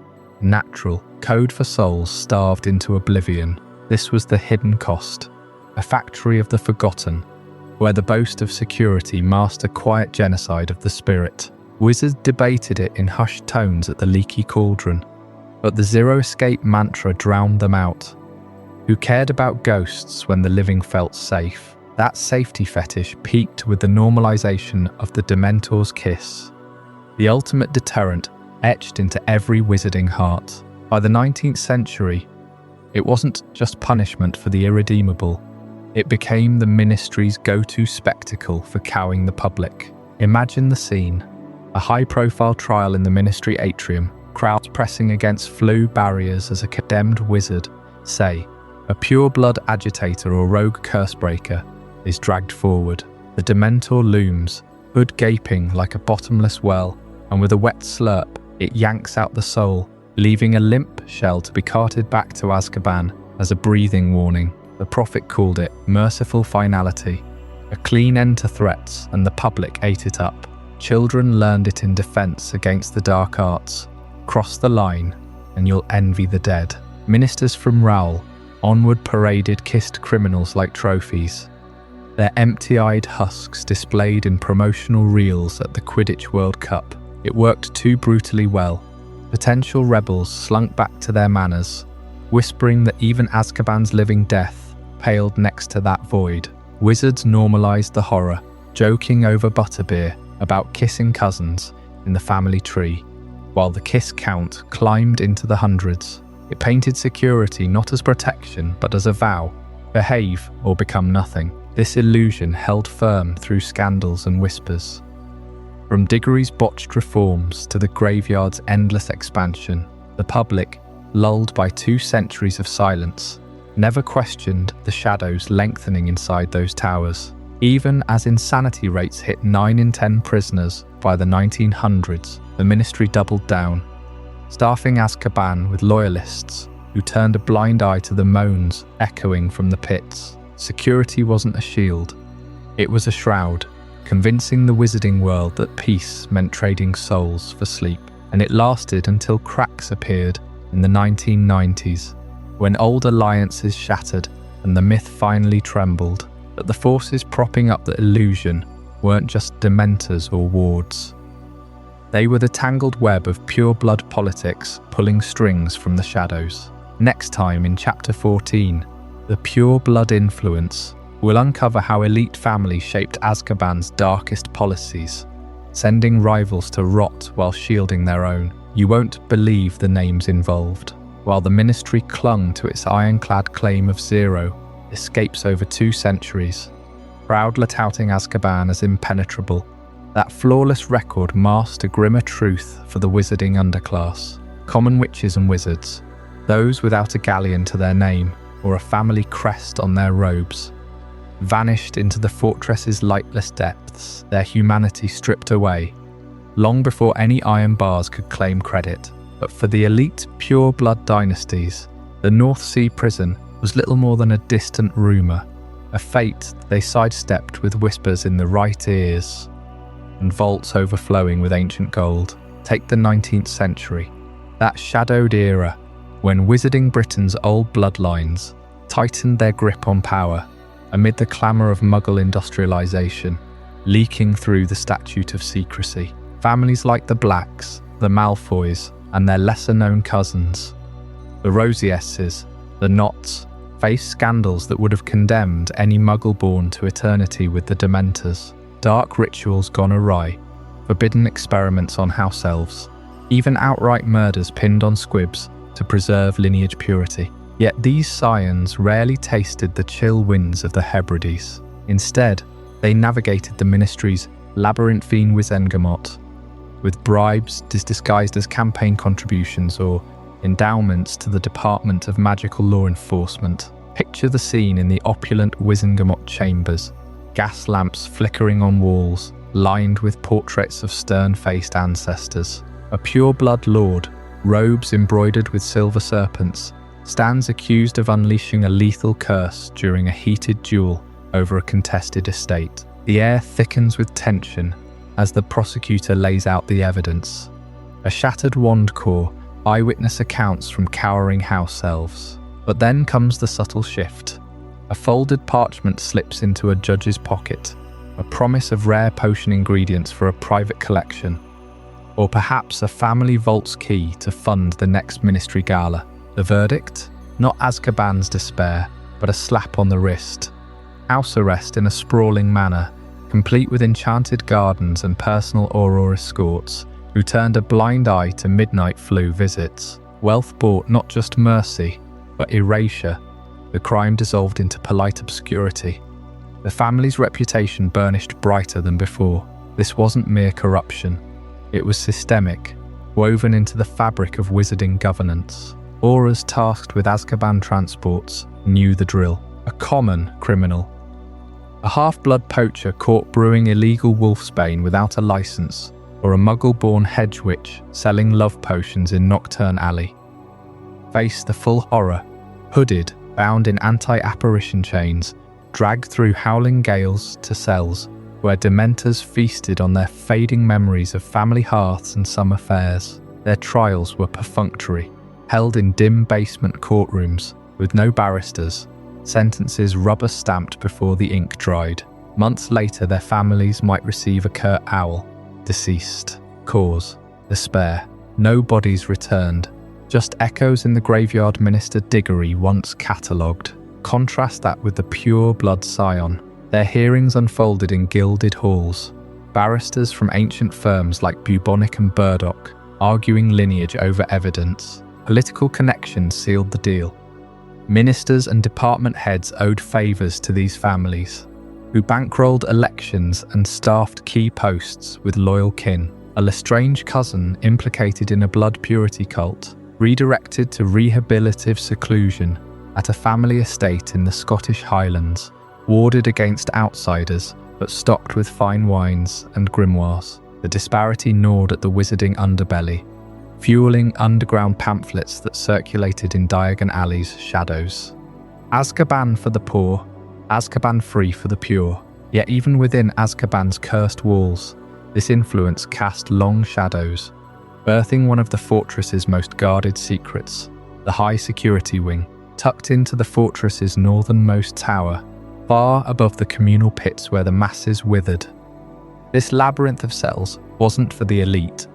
It held the true threats, those who pierced the pure-blood veil, not the bribe-dodging aristocrats, but their fallen rivals, pure-bloods who turned whistleblower, exposing bribery rings, half-blood radicals who rallied against the disparity, even Muggle-born insurgents whose intellect made them too dangerous for standard cells. Ministry logs, buried in the Department of Mysteries archives, hint at its existence, but guards spoke of it in hushed tones, as if naming it summoned the Dementors' special attentions.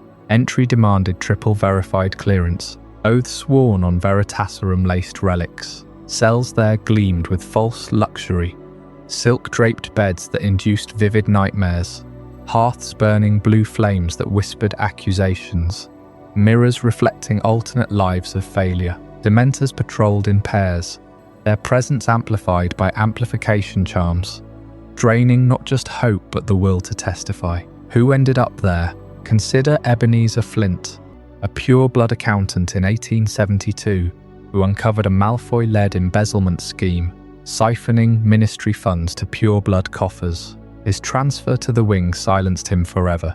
Official records claimed suicide, but whispers among veteran auras spoke of screams echoing for weeks. Or Lysandra Rookwood, a half-blood unspeakable in 1891, whose research into Dementor vulnerabilities threatened the status quo. Locked away, her brilliance curdled into madness, her notes incinerated. The wing's true horror lay in its selectivity. Common criminals rotted below, forgotten fodder for the Dementors' endless hunger. But those in the wing, they were made examples, their confinement a message that any who dared challenge the pure-blood stranglehold. Escape was impossible. Wards layered with fiendfire runes, patrolled by elite aurors bred from loyal families. No mass breakouts marred its record, no Sirius Black slipping through as an animagus. Instead, inmates faded slowly, their despair harvested to fuel the fortress's dark magic, keeping the walls eternally unyielding. By the dawn of the 20th century, this two-tiered justice had calcified into wizarding norm. The pure blood influence ensuring Azkaban remained a spectre for the powerless alone. The ministry's boasts rang hollow to those who knew, but the public, lulled by tales of impenetrable security, turned a blind eye. Little did they suspect how these fractures would widen into full schism. That schism erupts in Chapter 15, the First Wizarding War, where pure blood supremacy ignites into open conflict, testing Azkaban's walls like never before. What happens when the bribes run dry and the Dementors choose sides? Stay with us to find out. As the 20th century dawned, those pure blood privileges that shielded families from Azkaban's grasp began to erode under the weight of a far greater threat. No amount of bribery or whispered influence could outrun the shadow cast by a self-proclaimed Dark Lord rising in the 1970s. Lord Voldemort, born Tom Riddle, had woven his web of terror across Britain, recruiting fanatics who called themselves Death Eaters. Zealots marked by the Dark Mark, burning with hatred for Muggles and anyone who dared defy their vision of blood purity. Azkaban's role during Lord Voldemort's first rise to power in the 1970s transformed it from a distant nightmare into the frontline bulwark against his reign. The Ministry of Magic, scrambling to hold back the tide of violence, funneled every captured Death Eater straight to those storm-lashed towers. What had been a steady trickle of criminals now became a flood. Cells that once echoed with the moans of petty thieves and common lawbreakers filled overnight with the most fanatical servants of the Dark Lord, wizards and witches who had tortured, murdered, and revelled in the Imperious Curse's cruel grip. The prison's population swelled to bursting, its stone corridors thick with the stench of fear sweet and unwashed robes. As auras apparated in fresh prisoners under cover of night, their faces gaunt from battles in hidden alleys and burning villages, the influx of Death Eaters tested the Ministry's struggle to contain the Dark Lord's most loyal followers. Like never before, ministers came and went in a blur of emergency decrees. Eugenia Jenkins, then Harold Mincham, each promising swift justice while privately admitting the system's cracks. Interrogations dragged on for days in the Ministry's bowels.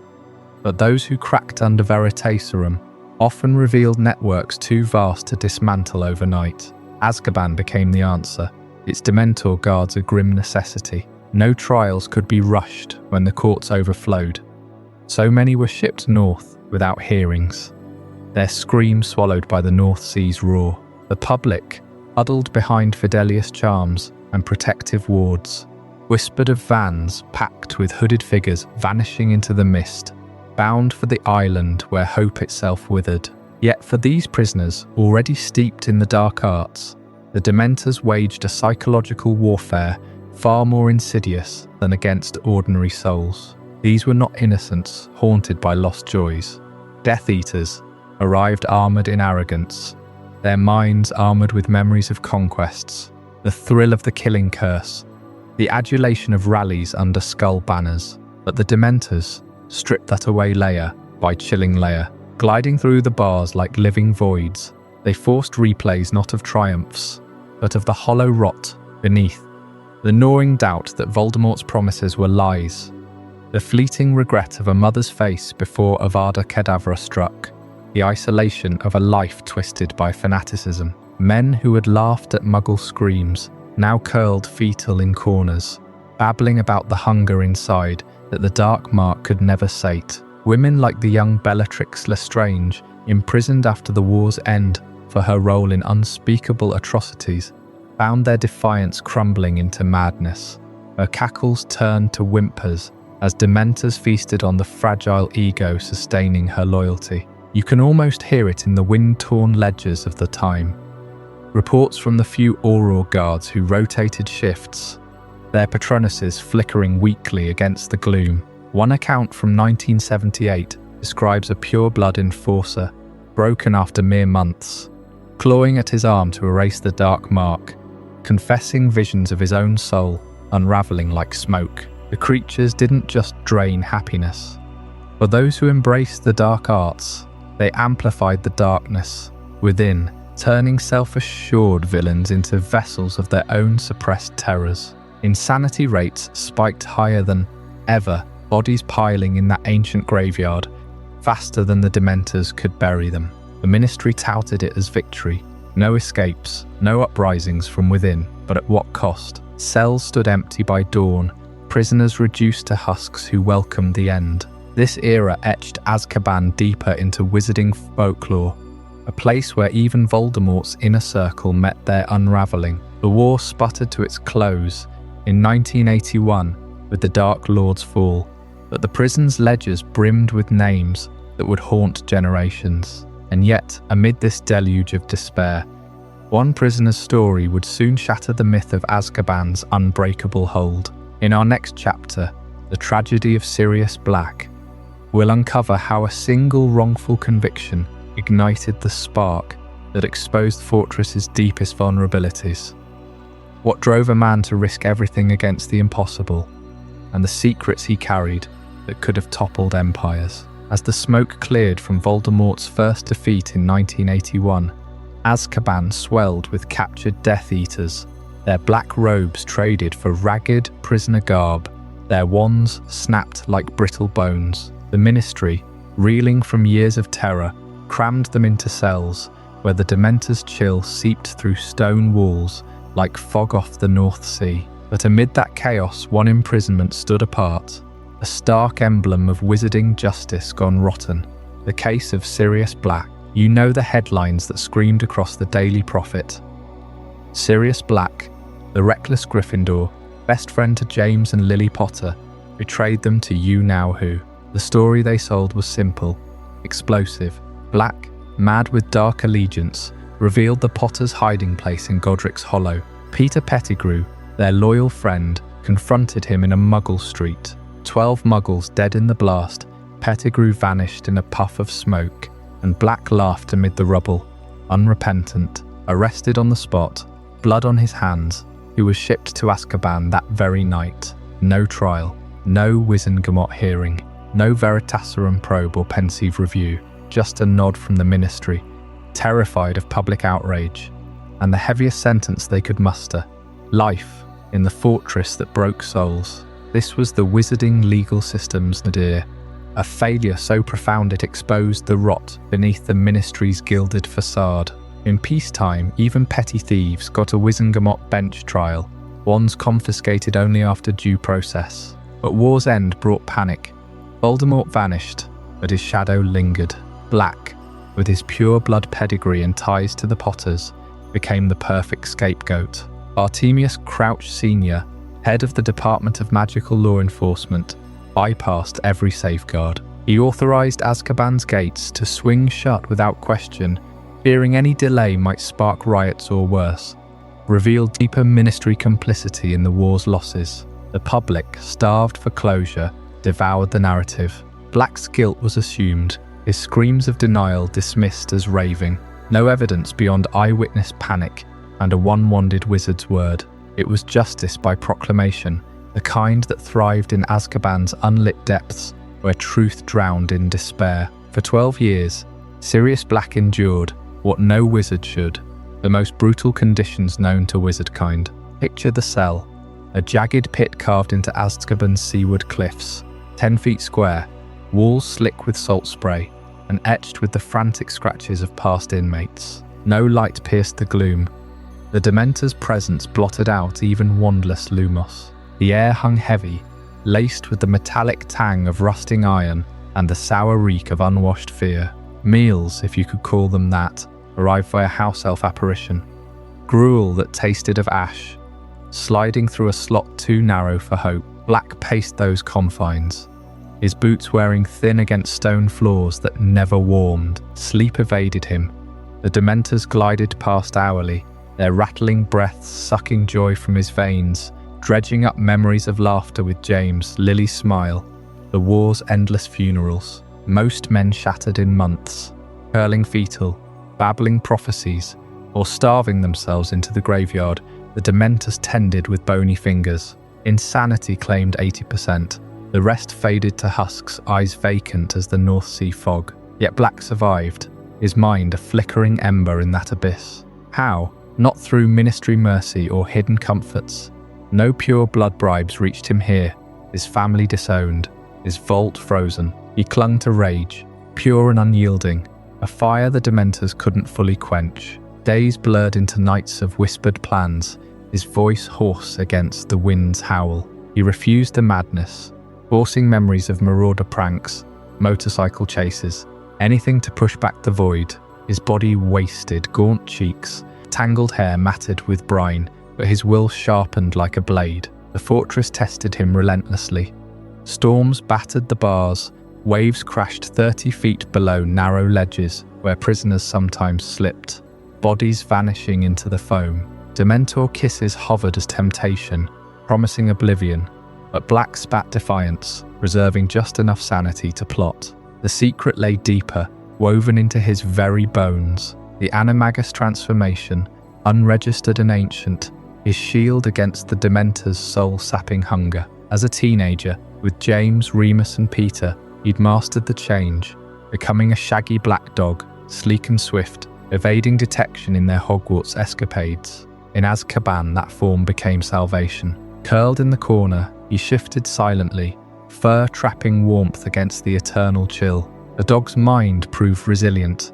Instincts overrode human fragility. The Dementors fed on happiness, on complex emotions tied to memory and regret. But Padfoot, the dog, knew only primal drives: hunger, territory, pack loyalty. Their cloaks brushed past, seeking despair, but found instead a beast's simple fury, teeth bared in the dark, joy, pain, buried under growls. 12 years he held that dual existence, slipping between man and mutt, his human thoughts retreating to preserve what remained, escaping notice, for even guards mistook the shadow for vermin. It was no easy mastery, bones cracking, mind fraying at the edges, but it kept him whole when the walls wept misery. Whispers of his endurance filtered out, twisted into myth. Other prisoners, those not yet broken, heard the dog's low whines echoing corridors, fueling tales of a werewolf kin to Fenrir Greyback. The ministry dismissed it. Black was their villain,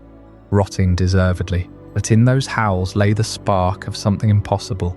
A man unbroken by the unyielding sea and shadow. That spark ignited in 1993, leading to the event that shattered Azkaban's flawless record.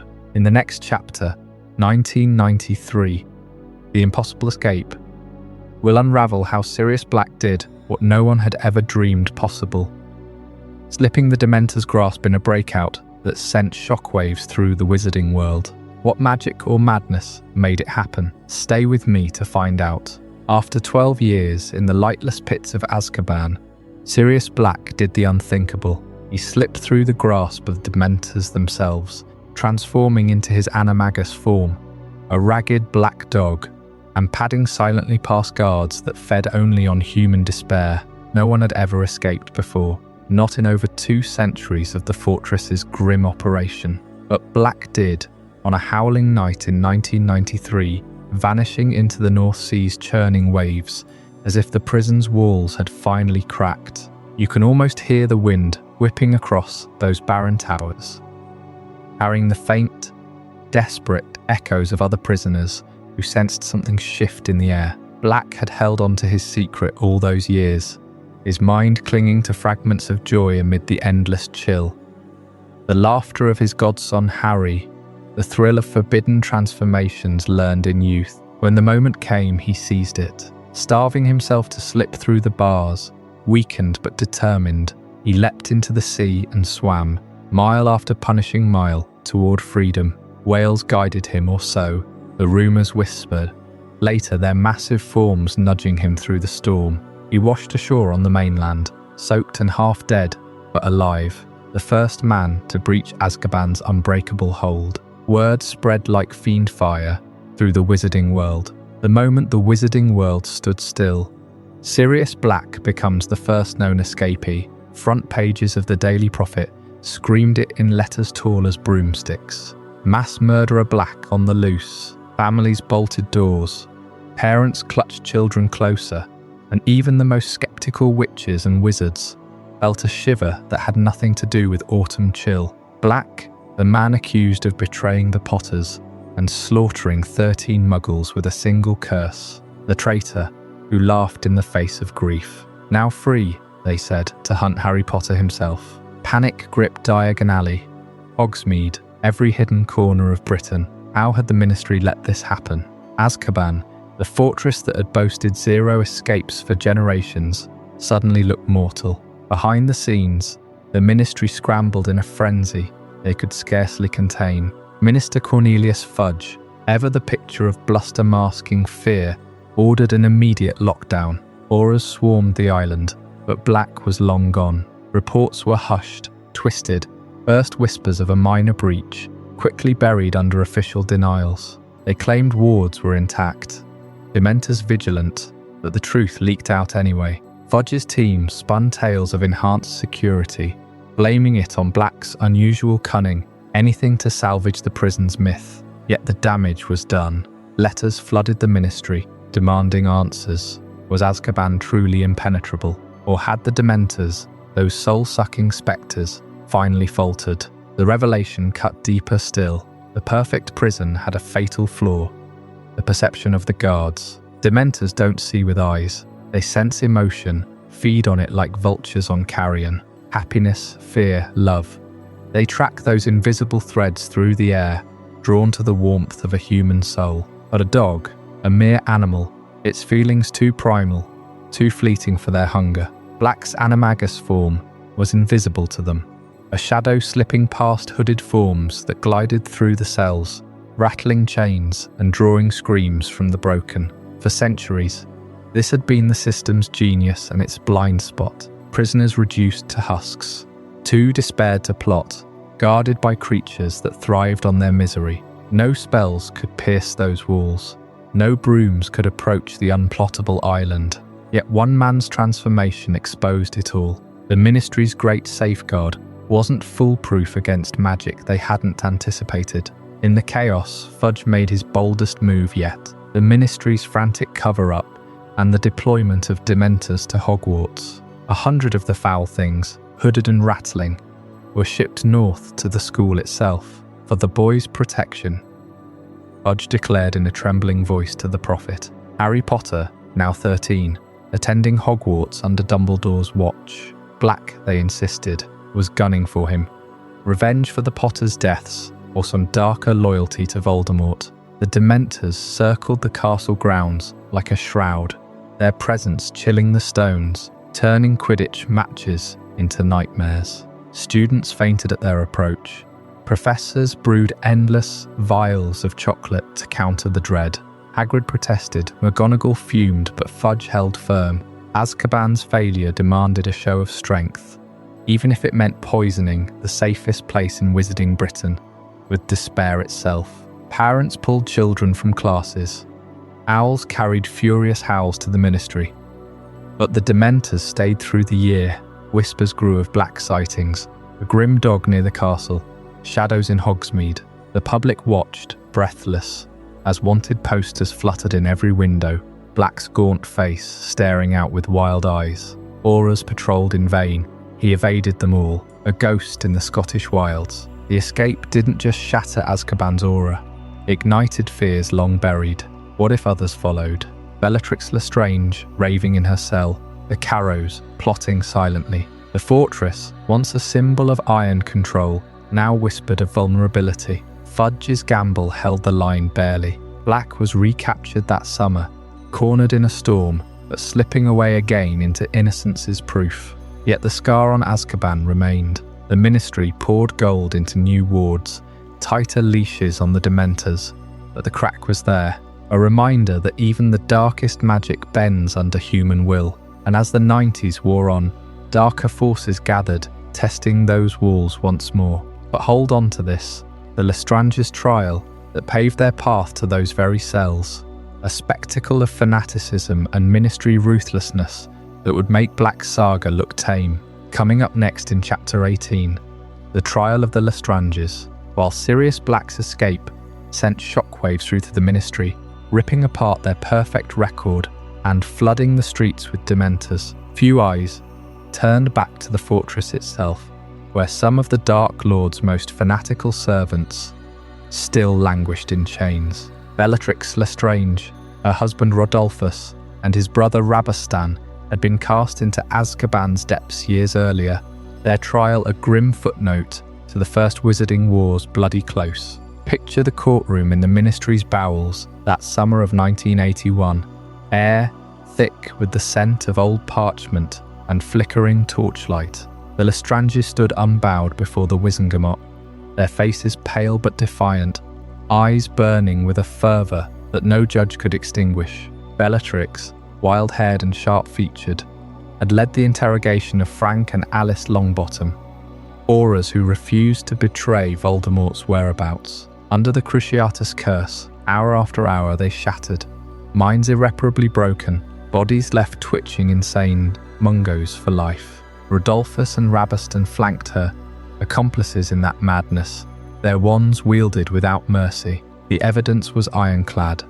Eyewitnesses, confessions extracted under Veritaserum, the echoes of screams still fresh in the wizarding world's nightmares. The prosecutor painted them not as witches and wizards gone astray, but as architects of terror, pure-blood zealots who saw Muggle-borns and blood as vermin to be crushed. Bellatrix laughed through her testimony, spitting venom at the court.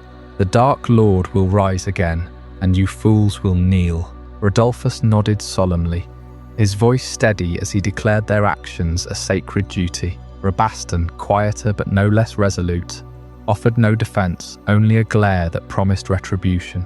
The Wizengamot, still reeling from Voldemort's fall, needed scapegoats to restore faith in justice. Life sentences were handed down without debate, the gavels crack sealing their fate.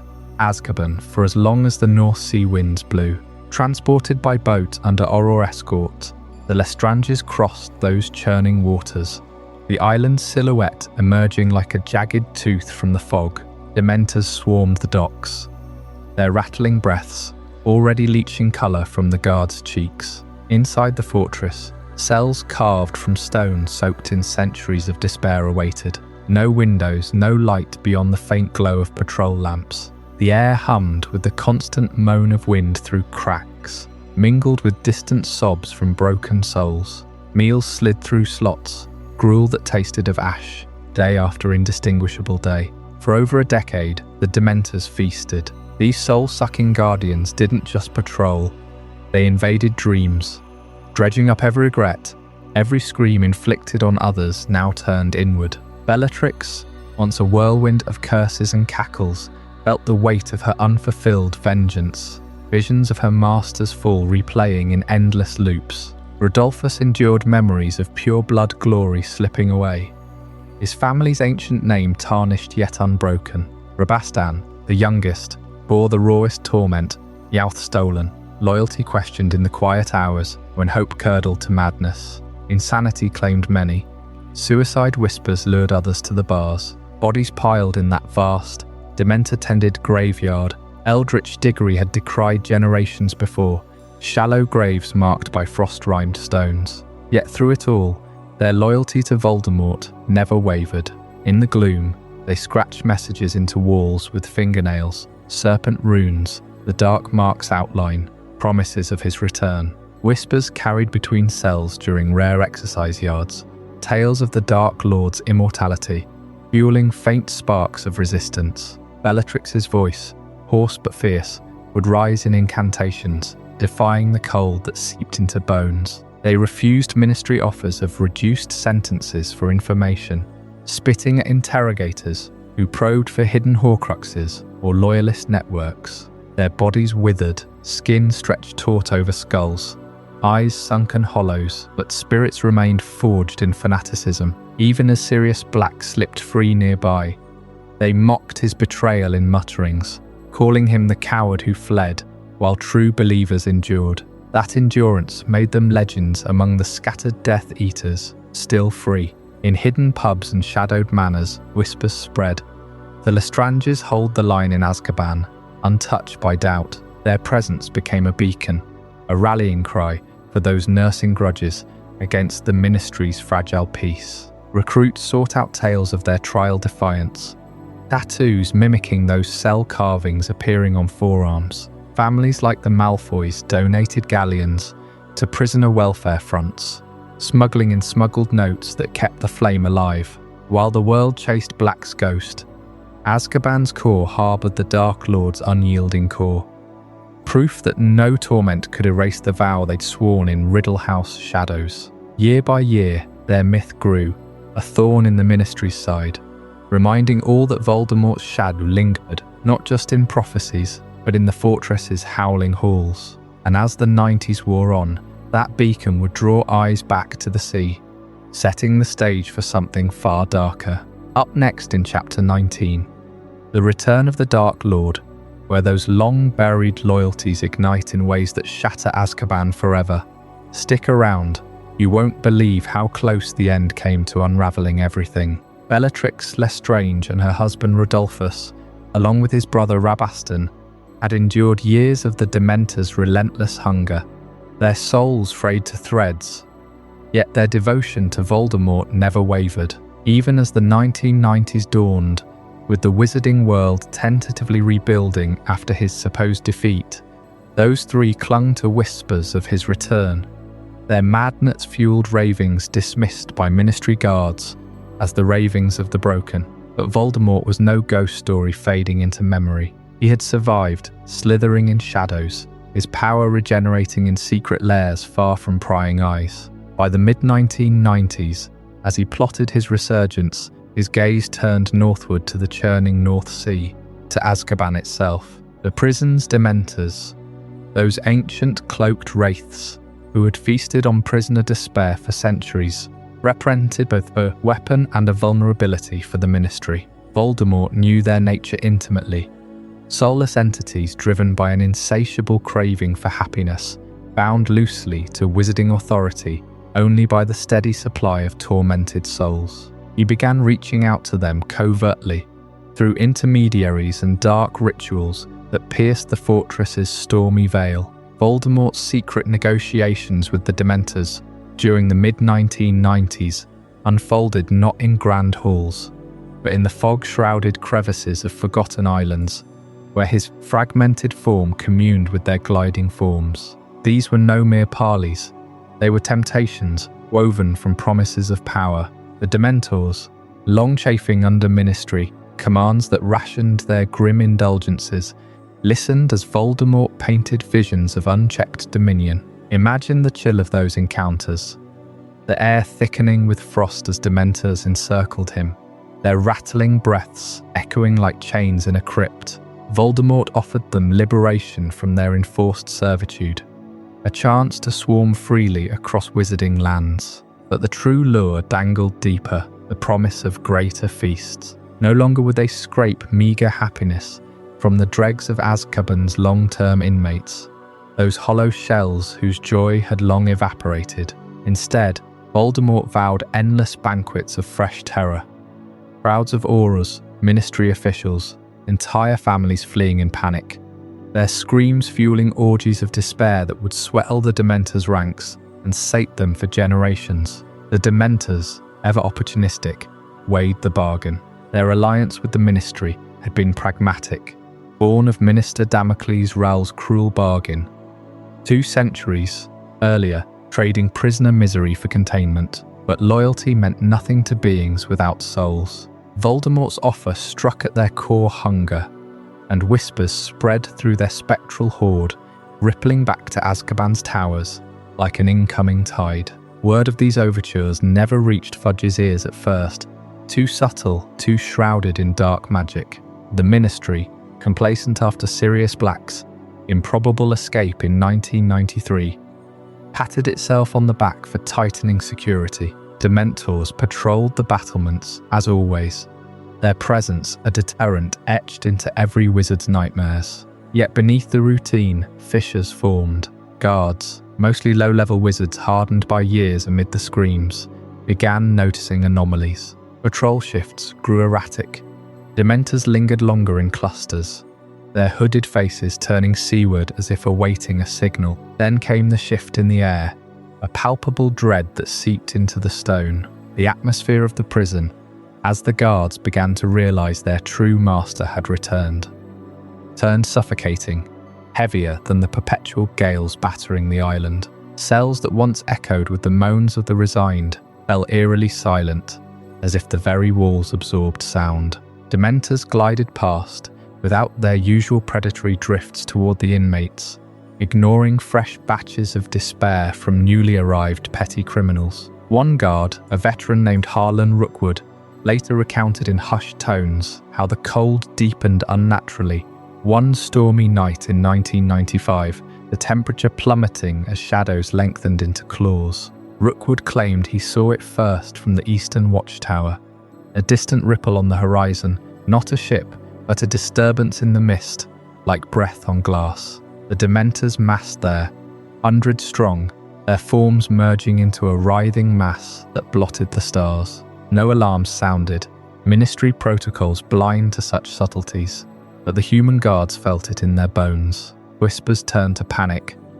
They're listening to him, the Dark Lord. Letters smuggled out begged for reinforcements.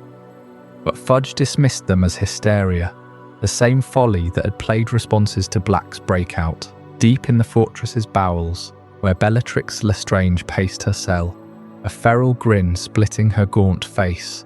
The change registered differently. She sensed it through the Dementors' withdrawal.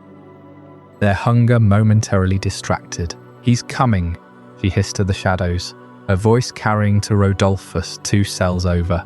The Lestranges, their loyalty uncracked by a decade of torment, knew the signs. Voldemort's influence pulsed through Azkaban like a heartbeat long thoughts stilled, awakening old pacts. The betrayal brewed slowly, methodically. Dementors, bound by no oaths, began withholding their full vigilance. Routine sweeps skipped outer cells. Trolls thinned near the high-security wings holding Death Eaters. Ministry overseers, safe in London, touted Azkaban's flawless record. No escapes since its conversion in 1718, no breaches under Dementor watch. But on the island, reality unravelled. Guards huddled in warded barracks, wards that barely repelled the intensifying chill, sharing tales of Dementors murmuring in a tongue like grinding ice, phrases echoing Voldemort's serpentine hisses. By 1996, the pact solidified. Voldemort, his body reforming through Nagini's venom and ancient rites, sealed the deal with a ritual that bathed the North Sea in unnatural darkness. The Dementors' inevitable betrayal of the Ministry was no sudden coup, but a glacial slide into allegiance with their true kin. They turned from jailers to harbingers, their loyalty bought with visions of carnage. Azkaban, once the wizarding world's unbreachable shield, became a powder keg, its fuses lit by the Dark Lord's cunning. Guards like Rookwood watched helplessly as the prison transformed. The wind howled prophecies of doom, carrying scents of ozone and decay. Inmates stirred, sensing the shift. Common thieves muttering of ghosts. True believers like the Lestranges chanting Voldemort's name in fevered ecstasy. The fortress, infused with Ekrizdis' dark magic since the 15th century, seemed to pulse in rhythm, its indestructible walls vibrating with anticipation. And as the Ministry slumbered in denial, the stage set itself for catastrophe. What happened next in 1996 would shatter Azkaban's myth of invincibility forever.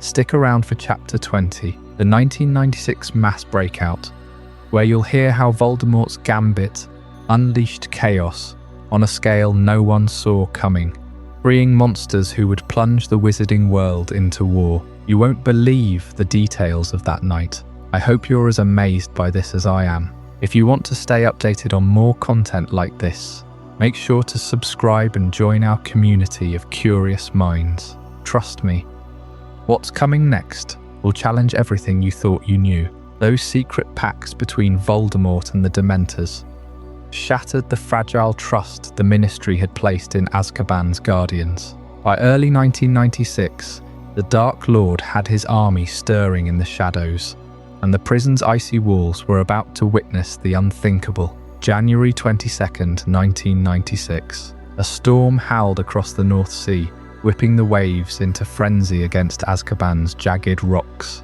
The fortress stood as it always had, shrouded in concealment charms that made it vanish from Muggle sight, its towers piercing the perpetual gloom like blackened teeth. Inside, the high-security wing held the wizarding world's most notorious captives, Death Eaters who had tortured and killed without remorse during Voldemort's first reign.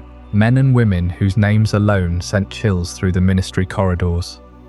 Bellatrix Lestrange, her brother-in-law Rodolphus, Rabastan, Antonin Dolohov and 6 others, their souls frayed to threads after more than a decade of Dementor feasts. No one saw it coming, not the Aurors patrolling the outer wards, not the Ministry officials, smug in their belief that Sirius Black's escape 3 years prior was a freak anomaly. But Voldemort had planned meticulously. His followers, masked and cloaked, apparated to the prison's perimeter under the cover of the gale. They didn't charge blindly. This was the tactical strike that freed 10 of the most dangerous Death Eaters in history.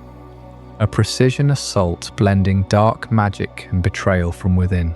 Picture the scene unfolding in the dead of night. Explosive curses ripped through the outer barriers, crimson blasts shattering the anti-apparition wards like glass. The air filled with the stench of scorched stone and ozone. the screams of alarms piercing the wind. But the real horror emerged from the fog. Dementors, hundreds of them, gliding silently from their breeding pits. For the first time, the terrifying reality of Dementors and Death Eaters working in tandem unfolded. These soul-sucking wraiths, once the Ministry's reluctant allies, now parted like a shroud for the attackers. Their rattling breaths herding panicked guards into corners where despair took hold before spells could. The Death Eaters moved like spectres themselves. Bellatrix's cell door exploded inward first. After 13 years, she emerged wild-eyed, laughing maniacally as the Dementors bowed away from her, honouring Voldemort's bargain. Rodolphus and Rabastan followed, their emaciated frames somehow reignited by the chaos. Dolohov, the duelist who had nearly killed young Remus Lupin, blasted his way free next. One by one, the 10 were liberated.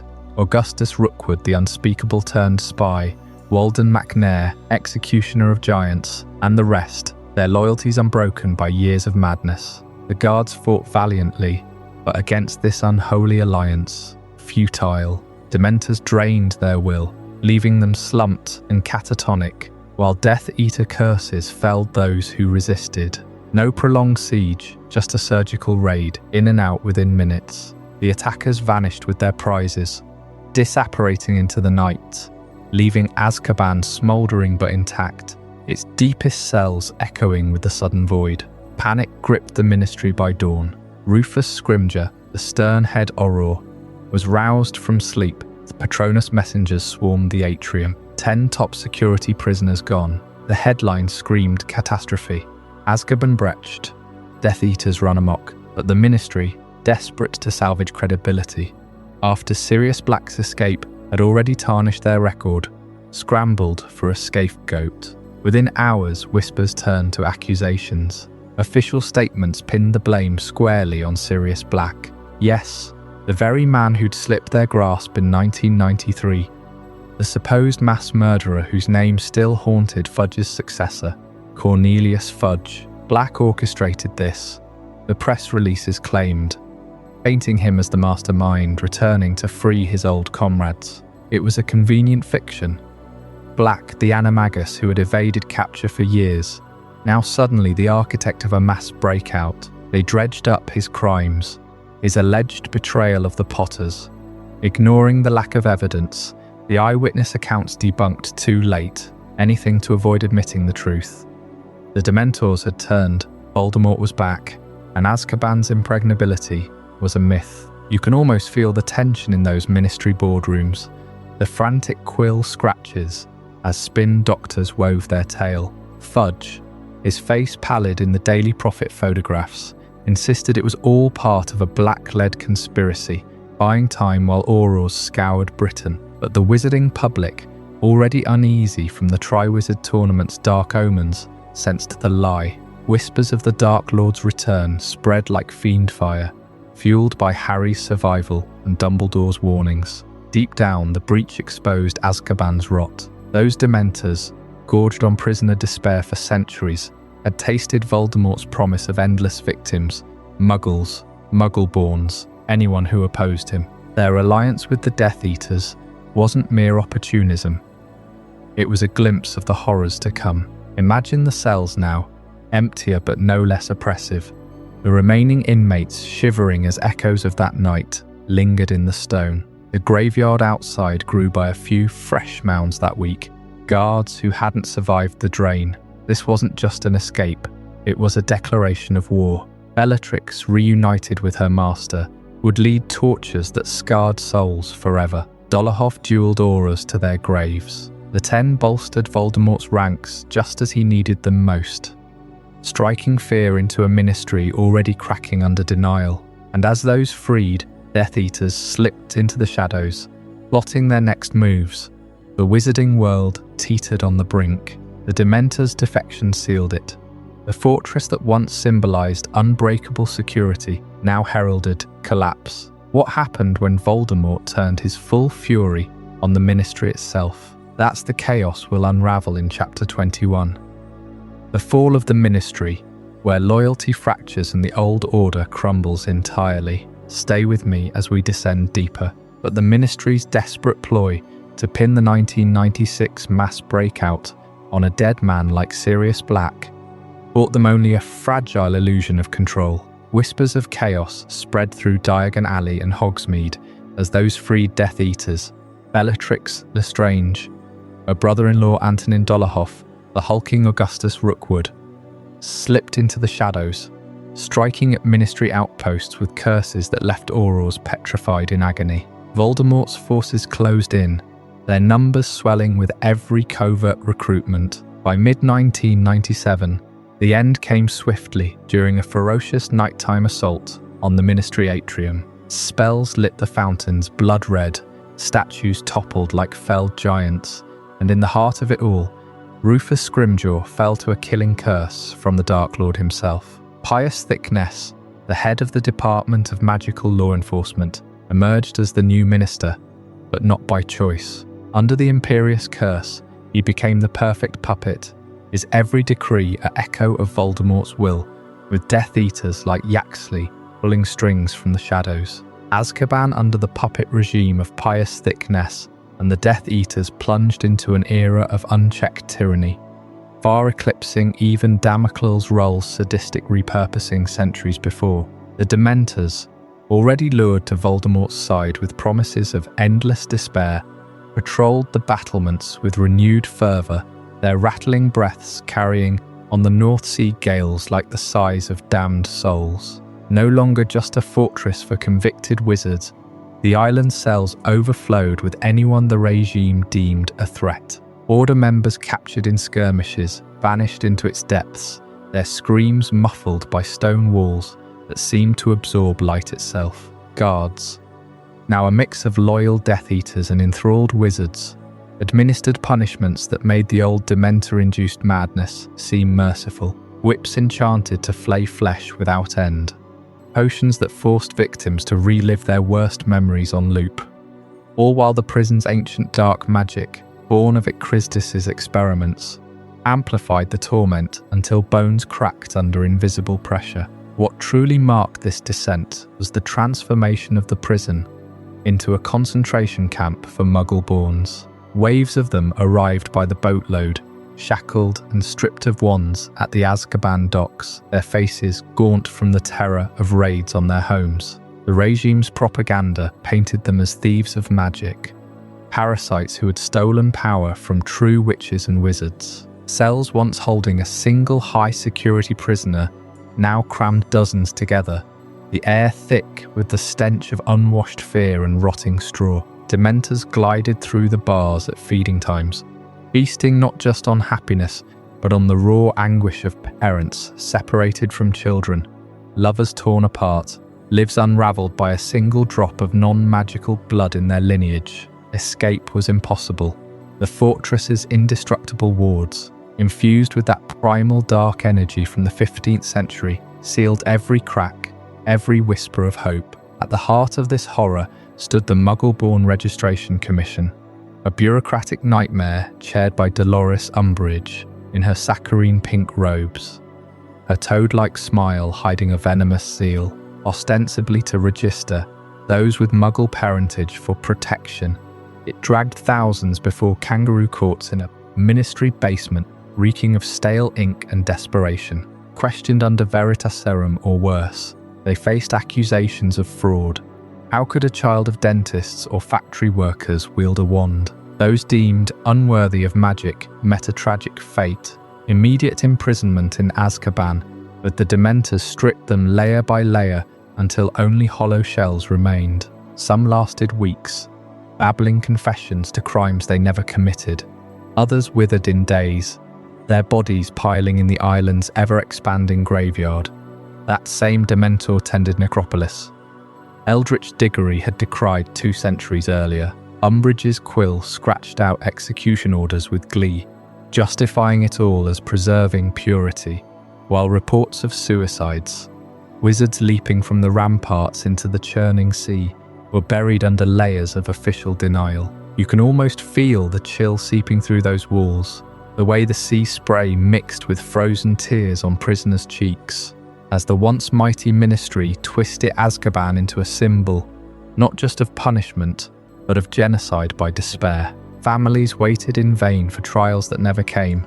Their letters returned unopened, stamped with the regime's snarling snake seal. Even children, barely old enough to spark accidental magic, were herded onto the prison ferries, their cries lost in the fog.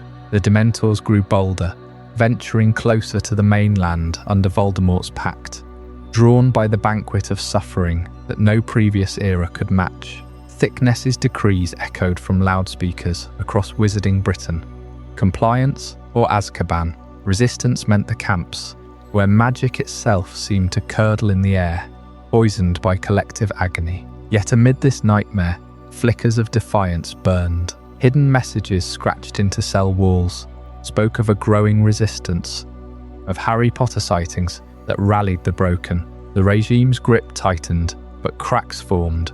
Rumours of Auror infiltrations, of Dementors growing restless even under their dark promises. As the war escalated, Azkaban's horrors fueled the fire that would one day consume its masters. That fire ignites fully in Chapter 22.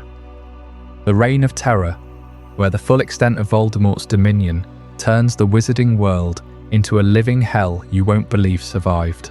Stick around after you wake up. You'll need to hear how it all unravelled from there, with the ministry fully in Voldemort's grasp under pious thickness. Azkaban shed its last pretense of justice, becoming a void where screams echoed into nothingness. No trials, no records, just endless arrivals by boat under cover of storm-lashed skies, their chains clinking against the North Sea's relentless waves. Life inside Azkaban, during the height of the Second Wizarding War, plunged into an abyss no wizard could have imagined, even in their darkest nightmares. Cells that once held the guilty, now crammed with anyone the regime deemed a threat.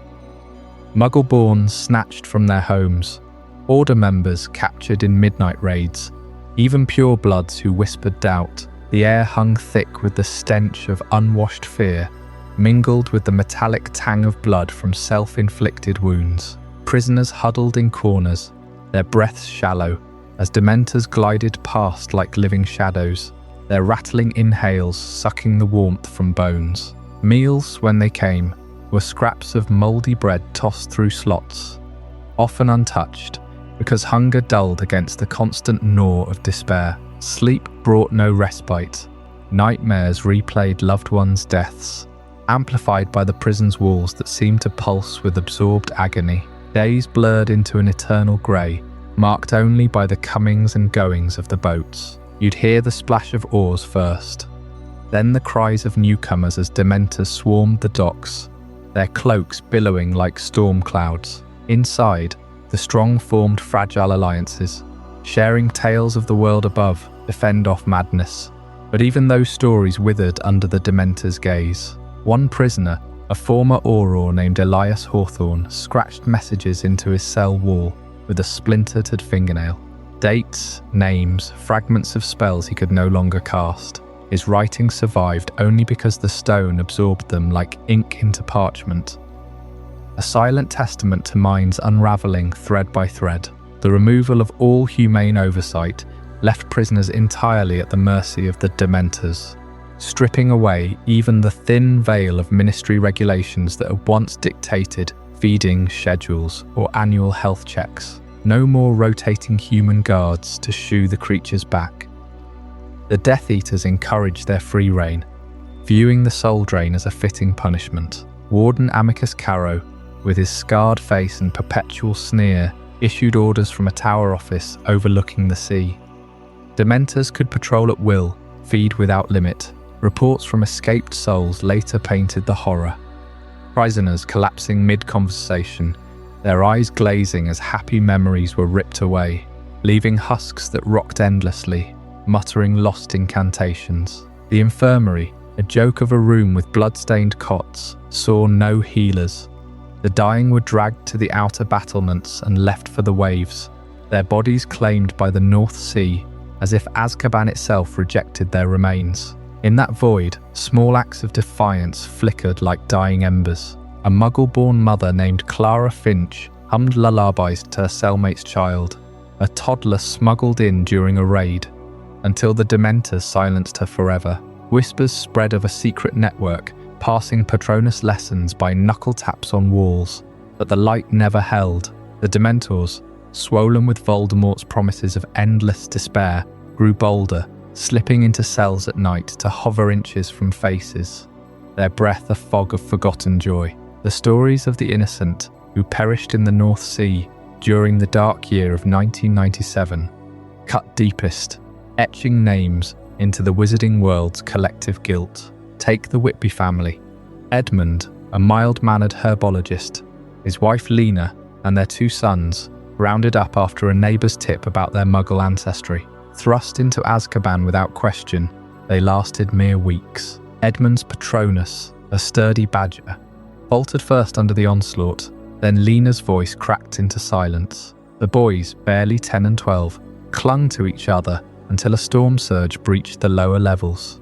Guards, indifferent, chained the cells shut as water rose. Their bodies washed ashore months later on a Scottish beach, identified by sodden ministry badges pinned mockingly to their robes. Or consider Professor Elowen Trevelyan, a Hogwarts charms teacher who sheltered students during a Hogsmeade attack. Captured and shipped north, she endured by teaching Latin conjugations to her cell block, a rhythm against the madness. But in October of that year, weakened by fever and Dementor kisses that stole her will to live, she slipped from her platform into the churning sea below. Witnesses from neighbouring cells heard her final whisper, "Expecto, expecto," before the waves claimed her. Dozens more followed, shopkeepers from Diagon Alley, healers from St. Mungo's, even squibs who couldn't hide their blood status. The North Sea became their unmarked grave, bodies broken on rocks or lost to the depths, while Azkaban's ledgers, if they existed, listed them as escaped. These losses mounted through 1997, a tally the regime celebrated as cleansing. Boats returned lighter each trip, but the prison's population swelled with fresh captives, the cycle feeding the Dementors' insatiable hunger. Escape attempts ended in tragedy. One group of 5 Muggle-borns overpowered guard, only to face a Dementor horde on the battlements, their screams cut short by plunges into the icy abyss. As Voldemort's grip tightened, Azkaban's terror reached its zenith, a machine of psychological annihilation that broke spirits before bodies even failed. Yet amid the despair, faint rumours stirred of resistance beyond the walls, of a final battle that would test the wizarding world's soul. In the next chapter, the Battle of Hogwarts and the Aftermath, we'll witness how that cataclysm reshaped Azkaban forever. But what price did the victors pay to banish the shadows from its stones? Stay with us, as the shadows of the Second Wizarding War lengthened across the wizarding world.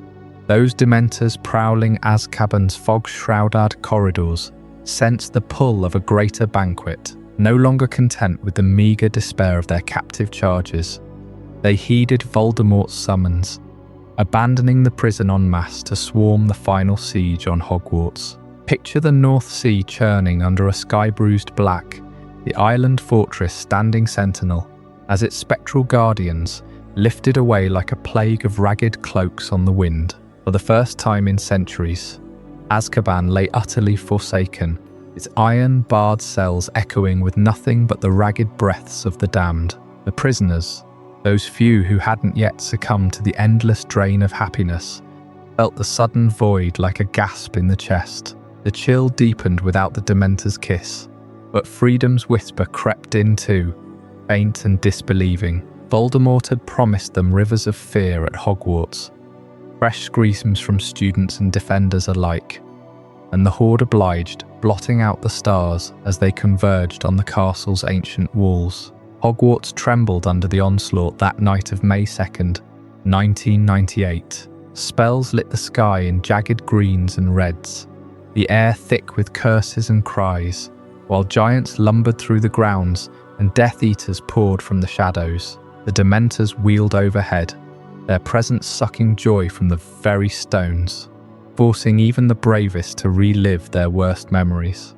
Harry Potter faced the Dark Lord in the Great Hall's ruins, and with a final defiant strike, Voldemort fell, his body crumpling amid the rubble. Cheers erupted from the battered survivors, but far across the sea, Azkaban waited in silence, its fate hanging on the war's dying echoes. In the immediate hours following Voldemort's defeat, word spread like wildfire through the Ministry's remnants and the Order's ranks. Aurors, still bloodied from the battle, apparated to the Hebrides under emergency orders, their Patronuses cutting through the mist to secure the island. What they found was a husk of horror, abandoned not just by guards, but by any pretense of order. Cell doors hung ajar from the Dementors' hasty exodus, their icy slime trailing down walls etched with frantic claw marks. The air reeked of rot and waste, uncollected for weeks, while the ceaseless crash of waves against the cliffs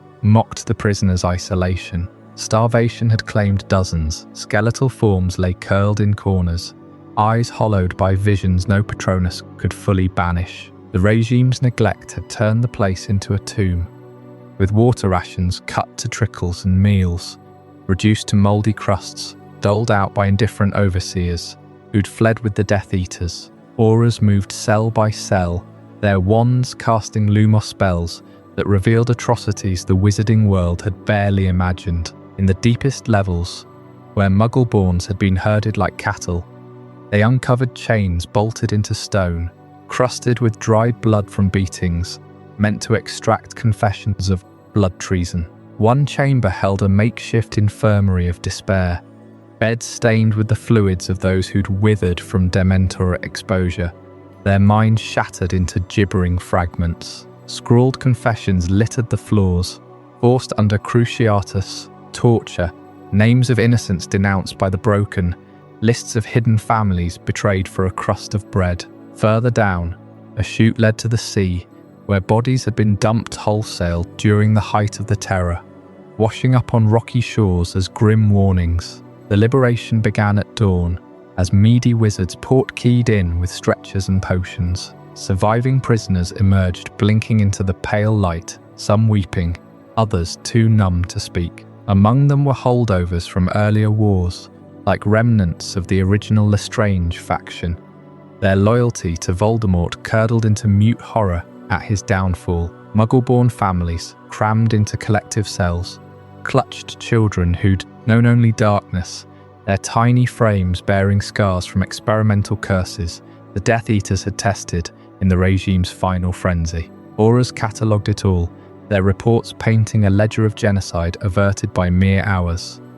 The regime's plan to drown the lot in a mass Dementor feast thwarted only by the Dark Lord's miscalculation. One elderly wizard, imprisoned for sheltering squibs, collapsed at the sight of open sky, murmuring about the graveyard the Dementors had expanded tenfold during the war. Skeletons rattled in alcoves, sorted by crime or bloodstatus, a macabre archive of authoritarian zeal. The discovery fueled outrage across the wizarding world, headlines screaming of Azkaban's transformation from prison to extermination site. Yet amid the revulsion, a fragile hope stirred. The Dementors scattered, their alliance broken with Voldemort's end, leaving the fortress vulnerable for the first time. Rescue teams worked through the day, feeding the emaciated, healing the irreparable, and sealing off the worst cells with permanent wards. Whispers spread of what came next. A total reckoning, a purge of the old ways. That reckoning would fall to one man, whose vision would shatter Azkaban's cursed legacy forever. Tune in for Chapter 24, Kingsley Shacklebolt's Revolution, where you'll discover how the wizarding world finally broke free from the prison's icy grip, with Voldemort vanquished and the Dementors scattered from their siege on Hogwarts. Azkaban lay abandoned in the churning North Sea, its stone walls echoing with the ghosts of unchecked horror. The prison, once a fortress of despair, now stood vulnerable, its corridors stripped bare by the fleeing guards who'd gorged on the war's final agonies before deserting their posts. In those fragile first days, the wizarding world teetered on collapse, the Ministry a hollow shell amid the rubble of betrayal. Yet from this void rose a figure of unyielding resolve, Kingsley Shacklebolt, the towering Auror whose deep voice had commanded loyalty through the darkest nights of resistance. Kingsley stepped into the role of interim minister for magic mere hours after the Battle of Hogwarts. His appointment a thunderclap of hope amid the morning. No pompous ceremony marked the moment, just the quiet assent of those who'd fought beside him. Harry Potter, the Order, the surviving Aurors, who saw in his broad shoulders and piercing gaze the steady hand the wizarding world desperately needed. Shacklebolt wasted no time on speeches or committees. His first decree, issued from a makeshift office in the shattered atrium, cut straight to the heart of centuries of compromise. The immediate removal of the Dementors from Azkaban, these soul-shriveling wraiths, who had feasted on prisoners' happiness for over 200 years, would no longer patrol the wizarding world's darkest prison. It was a radical break from tradition, born not from vengeance, but from a profound understanding of what those creatures had wrought. Insanity, suicide, souls hollowed out like wind-scoured shells. The decree sent ripples of shock through the recovering ministry. For generations, Dementors had been the unbreakable barrier, their presence ensuring zero escapes since the fortress's adoption in 1718. Critics whispered of chaos, of dark wizards slipping free into the Hebrides' mist-shrouded wilds. But Kingsley knew the truth they'd all glimpsed during the war. The Dementors were no loyal sentinels. They'd turned on the ministry at Voldemort's promise of richer despair, abandoning Azkaban to ravage Hogwarts. To leave them, there was to invite future betrayal, a ticking curse embedded in the island's fog-draped rocks. Shacklebolt rallied a hand-picked force of elite Aurors and curse breakers, veterans scarred by Dementor kisses and the war's toll. They apparated to the island under cover of a storm-lashed night, the sea roaring like a beast denied its prey. Driving the Dementors away proved a perilous gauntlet, far deadlier than any routine patrol. These weren't beasts to be stunned or banished with a wave. They were shadows given form, drawn to warmth and memory like moths to flame. The operation unfolded in waves, wizards cloaked in Patronus light, silvery stags, otters, phoenixes swirling in defensive phalanxes, to fend off the creeping chill that numbed wands and twisted thoughts. Reports from the front lines painted a nightmare.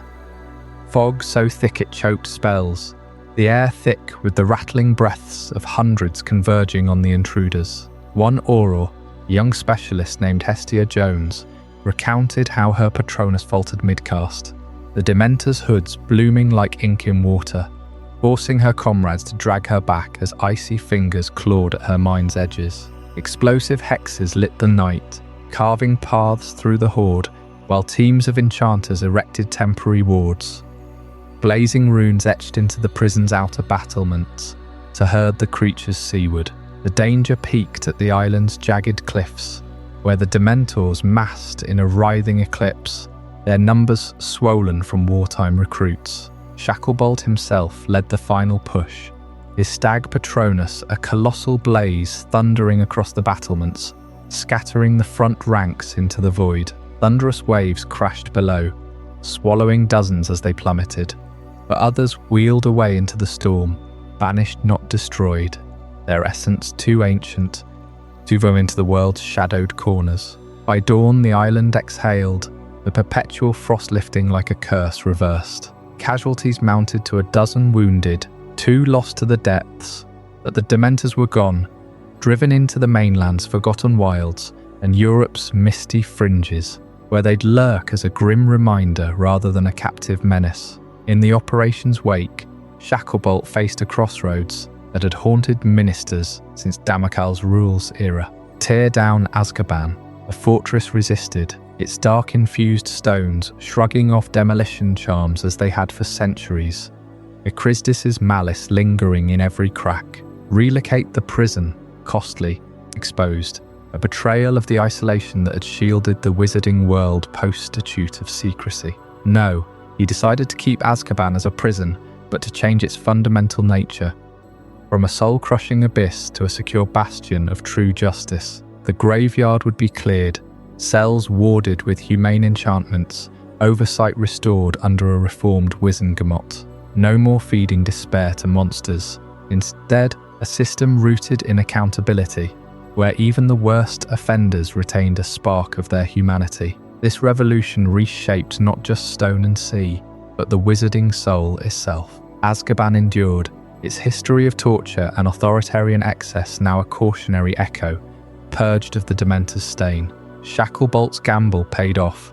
Mass breakouts marred the peace, proving security could thrive without barbarity. Yet the question lingered in those early months. Who would guard the unguardable now? That answer unfolds in the next chapter, The Auror Guard.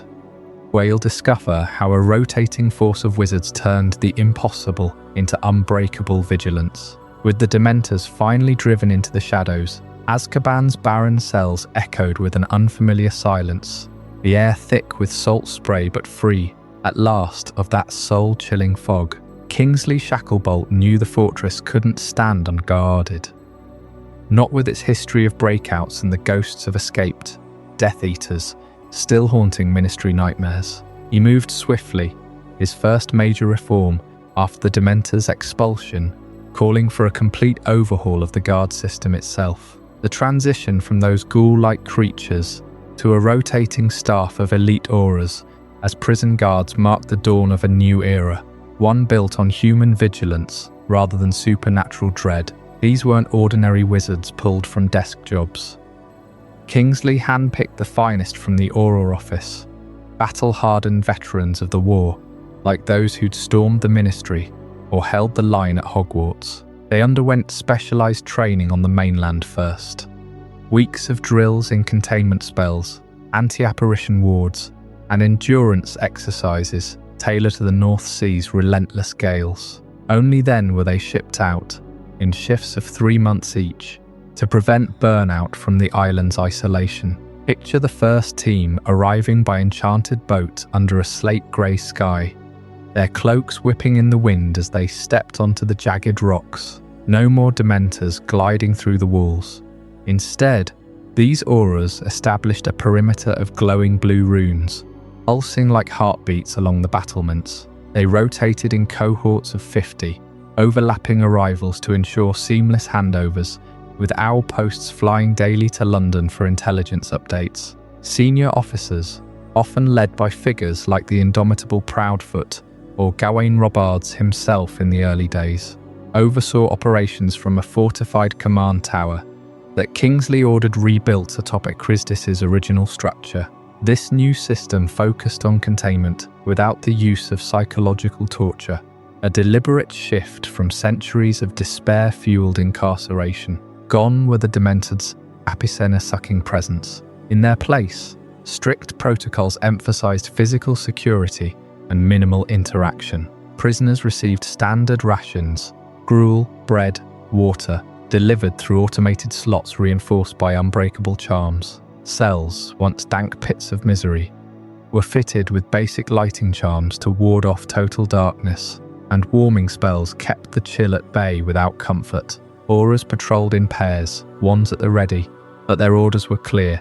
No taunts, no Veritaserum interrogations beyond legal mandates, no spells to induce fear. Containment meant unbreakable chains of magic, Fidelius-level wards around the island, anti-Portkey fields, and flowed networks sealed tighter than Gringotts vaults. The auras themselves adapted to this regime with a mix of grim resolve and quiet professionalism. Shifts began at dawn, with head counts conducted via enchanted mirrors that projected prisoner images into the command center, eliminating the need for close encounters. Evenings brought reinforcement rituals, where teams layered protective enchantments, their voices chanting in unison against the crashing waves. Medical checks, overseen by healer volunteers rotated in weekly, ensured no one succumbed to neglect.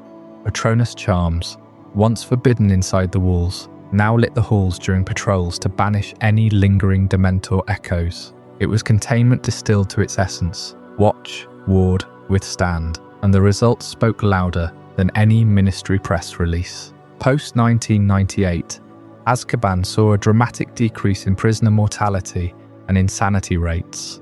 plummeting by over 90% within the first year alone, where Dementors had claimed lives through slow emotional erosion. Dozens per year wasting away in commerce or madness.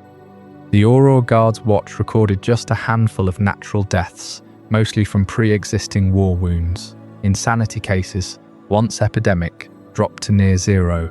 Healers noted prisoners emerging from sentences with their minds intact, able to stand trial for parole or reintegration. The graveyard, that vast field of crooked stones built by Dementors over centuries, stopped growing. No new plots were dug. This wasn't mercy run amok. Escapes remained impossible. The first test came mere months in, when a Slytherin pureblood loyalist, serving life for war crimes, attempted a daring polyjuice ploy with smuggled hair from a supply ship. Aurors detected the anomaly through scent tracking charms on the air vents, subduing him before he reached the docks. Another plot, whispered among long-term inmates, involved coordinated wandless magic during a storm. Thwarted by the overlapping shift system, where fresh eyes caught the subtle build-up of power. Year after year, the fortress held firm, its reputation shifting from terror to an unyielding bastion. Aurors shared stories in hushed tones during off-shifts, gathered around warming fires in their barracks. They'd speak of the walls themselves, seeming lighter, less steeped in absorbed screams, as if the island exhaled after 300 years. One veteran recalled a night when the patronus of a junior guard lit up a cell block, and for the first time, a prisoner didn't flinch. Instead, he muttered, thanks through the door slot. These human guardians brought accountability too. Internal audits by the Wizengamot ensured no abuses, with Kingsley personally reviewing logs quarterly. Over time, the system evolved. By the early 2000s, Owl delivered profit articles, praised the Auror Shield, noting how it deterred recruitment for dark causes. No more glorifying Azkaban as a martyrdom site. Prisoner numbers stabilized, with short-term sentences for minor crimes now served closer to home, reserving the island for the irredeemable. The Aurors even pioneered new spells, like the Echo Ward, which replayed authorized voices only, preventing forged commands during blackouts. Yet whispers persisted among the guards about the fortress's deeper scars. Names etched into stones that no cleaning charm could erase, hinting at origins far darker than even the Dementors. What ancient evil birthed this place of destruction, blending Muggle prison lore with biblical abysses? That's the mystery we'll unravel next in Chapter 26. The etymology of evil. With the Aurors now patrolling Azkaban's windswept battlements, their wands at the ready and their vigilance unyielding, the prison finally shed the soul-sucking shadow of the Dementors. No longer did despair seep from every stone like an unending fog, twisting minds into madness. Containment became the creed, a firm hand without the cruelty of psychological torment. Yet even in this reformed era, the name Azkaban alone could hush a crowded wizarding pub, or send a chill through the halls of Hogwarts. That single word, uttered in a whisper, carried a weight forged not just in centuries of suffering, but in its very linguistic bones, a deliberate fusion meant to burrow into the psyche and never let go. Consider the roots of that name, meticulously entwined from two sources of inescapable dread. On one side stands Alcatraz, notorious Muggle prison island off the rocky shores of San Francisco Bay. A fortress of cold isolation where the worst of humanity was locked away from 1913 until its closure in 1963. Wizards in the know, those who slipped through the statute of secrecy to study Muggle affairs, knew Alcatraz as the Rock, a place from which no one escaped, its currents and cliffs devouring any foolhardy attempt at freedom. The Ministry's linguists and propagandists drew from this, infusing Azkaban with that same aura of utter finality, a remote speck in the North Sea, mirroring Alcatraz's watery grave. But the true venom lies in the other half. Abaddon, straight from the Hebrew texts of destruction. In the Book of Revelation, Abaddon is the angel of the abyss, king over a swarm of locusts, unleashed from the bottomless pit, a realm of torment where the wicked are cast into flames and shadow. The word itself translates to place of destruction or depths of hell, evoking not just physical confinement but apocalyptic ruin. When Minister Damocles Roel repurposed Ekrizdis' forsaken fortress in 1718, he or his inner circle, those sadistic architects of control, blended these elements with ruthless precision. Alcatraz provided the mundane terror of isolation, Abaddon the supernatural abyss. Azkaban emerged not as a mere prison name, but a sonic curse, its hard consonants and rolling vowels designed to mimic the rattle of chains in a Dementor's breath. This wasn't accidental wordplay. Roel, with his authoritarian grip and barely veiled hatred for Muggles, understood the power of language in a magical world. Wizards live by incantations, names hold magic. He chose Azkaban to strike fear into the hearts of the wizarding population from the moment it rolled off the tongue. Say it aloud in the dead of night, and you feel the North Sea's icy spray, hear the distant wail of souls unravelling. It was psychological warfare woven into bureaucracy, a name that promised not rehabilitation, but obliteration. Families of the convicted would shudder at ministry owls, bearing that seal. Children warned with bedtime tales of Azkaban's call, where even the innocent might slip into its depths. The ministry amplified this through edicts and pamphlets, branding it the inescapable void, ensuring every witch and wizard associated the word with a fate worse than death. That fear took root and blossomed into the cultural legacy of Azkaban, embedding itself in wizarding idioms and folklore like a curse that defies finite incantatem. Colder than Azkaban became the ultimate measure of despair, uttered by healers diagnosing Patronusless patients or lovers parting in Diagon Alley's gloom. Sent to Azkaban without a trial, warned of corrupt justice, a phrase that echoed through the Grindylow-infested taverns of the Hebrides, long before Sirius Black's wrongful imprisonment proved it true. In folklore, Azkaban spawned tales passed down by firelight. The ghost of Ekrizdis, they say, still wanders its cells, his experiments birthing shadow beasts that feed on regret.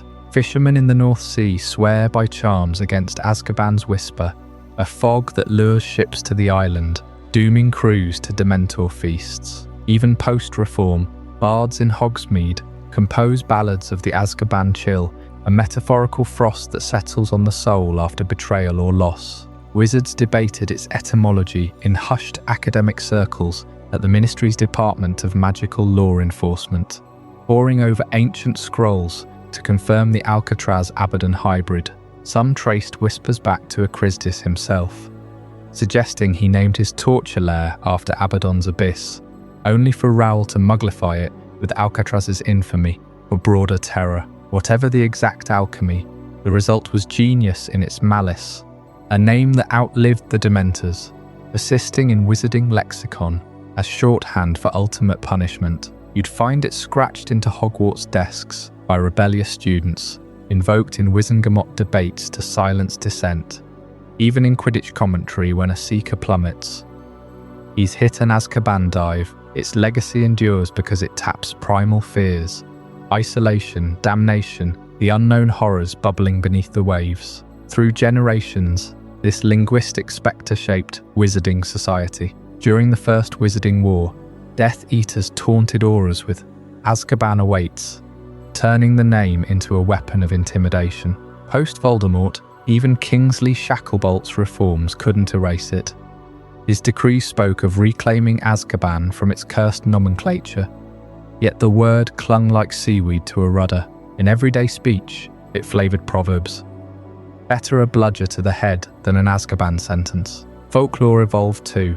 Chapbooks sold in Nocturne Alley detailed Azkaban's 7 curses, fabricated torments blending truth with myth, from eternal hunger to visions of loved ones' screams. These stories ensured the prison loomed larger than its physical aisle, a boogeyman for the magical masses. And so Azkaban's name, that masterful etymological trap, continues to echo across the wizarding world, a reminder that words can imprison as surely as wards. But what of the fortress itself, the unyielding stone that defies even the most potent demolition spells? In the next chapter, the indestructible fortress, We'll uncover why experts deemed it impossible to raise, and the dark secrets woven into its very foundations that make it stand eternal. That name, Azkaban, echoes with a deliberate chill, blending the isolation of Alcatraz with the biblical abyss of Abaddon, crafted to burrow into the wizarding psyche like a curse. But the true terror lies not just in what it's called, but in what it is, a fortress that defies every spell of demolition, even now, centuries after its dark birth. Ekrizdis didn't merely build walls, he wove them from the raw agony of his victims, infusing the stone with curses so profound that they pulse like a living scar across the North Sea. When the ministry first stumbled upon the island in the 17th century, long after Ekrizdis had vanished into legend, their investigators recoiled from more than the Dementors' fog-shrouded presence. The fortress stood impervious, its battlements jagged against the horizon, as if the rock itself had been flayed and reformed by forbidden rituals. They tried blasting charms, transfigurations, even fiend fire, in controlled bursts during those early probes, but the structure absorbed every assault, growing denser, its shadows thickening with malice. Reports from that era, buried in the Department of Mysteries archives, whisper of spells rebounding with amplified fury, shattering wands and driving wizards to their knees in fits of inherited despair. The island wasn't just fortified, it was alive with the residue of torture, the screams of Muggle sailors etched into every crevice, refusing to yield. This unyielding nature persisted through the centuries, haunting every minister who dreamed of erasing the place. Damocles' roll in 1718 saw opportunity in its permanence, turning it into a prison without needing to rebuild. Later reformers like Eldritch Diggory in the 1730s gazed at the ever-expanding Dementor graveyard and pleaded for its razing, only to be warned by curse breakers that demolition would unleash a cataclysm. The dark magic, unbound, might fracture the veil between worlds, summoning horrors beyond even Voldemort's imagining. And so it endured, a grim sentinel amid the Hebrides, its silhouette a warning to would-be dark wizards. Even today, the Ministry cannot destroy the physical structure of Azkaban. Post-war experts, under Kingsley Shacklebolt's administration, launched exhaustive attempts in the late 1990s. Runes of unmaking, Elder Wand echoes, even experimental time-turner reversals to unwind Ekrizdis' enchantments. Nothing worked. The stone drinks in the magic, converting it to fuel for its own defences, as if the fortress feeds on wizardry itself. Attempts to apparate debris away result in it reappearing, heavier, more twisted. Muggle demolition tech, smuggled in under heavy obliviation protocols, fares no better. Explosives fizzle against wards that warp physics, turning blasts into harmless gales that howl with phantom laughter. At the heart of this enigma lies a theory gaining traction among unspeakable scholars. The island is a wound in the world that magic cannot heal. Picture the North Sea's floor, scarred by Ekrizdis' rituals, where he didn't just summon Dementors but tore open a rift in reality's fabric. The fortress anchors that tear, a necrotic growth, preventing the wound from closing naturally. Magic, being of this world, recoils from mending it. Any healing spell accelerates the decay, widening the gash, inviting abyssal entities to seep through. It's as if the island exists in opposition to magic's essence, a void born from its perversion. Seers who meditate near it report visions of unraveling ley lines, the global web of wizarding power fraying at the edges. This isn't mere durability, it's metaphysical rejection, dooming Azkaban to stand eternal unless the wizarding world finds a way to forgive its own darkness. In its modern state, the North Sea's most infamous landmark hums with a tense vigilance. Far removed from the Dementor-haunted hell of old, no longer do fog banks of soul-sucking guardians drift its towers. Since Shacklebolt's purge in 1998, a rotating cadre of elite auras mans the battlements, their shifts overlapping in ironclad precision. You'll find reinforced anti-apparition, jinxes layered 10 deep, patrolled by enchanted owls that screech alerts across the Ministry. The perimeter bristles with wards drawn from goblin-forged runes, invisible to Muggle shipping radars, which chart the island as a mere navigational hazard. A storm-prone rock on their maps. Inside, cells are warded with silence spells and truth serums administered routinely, but without the psychological flaying of yore.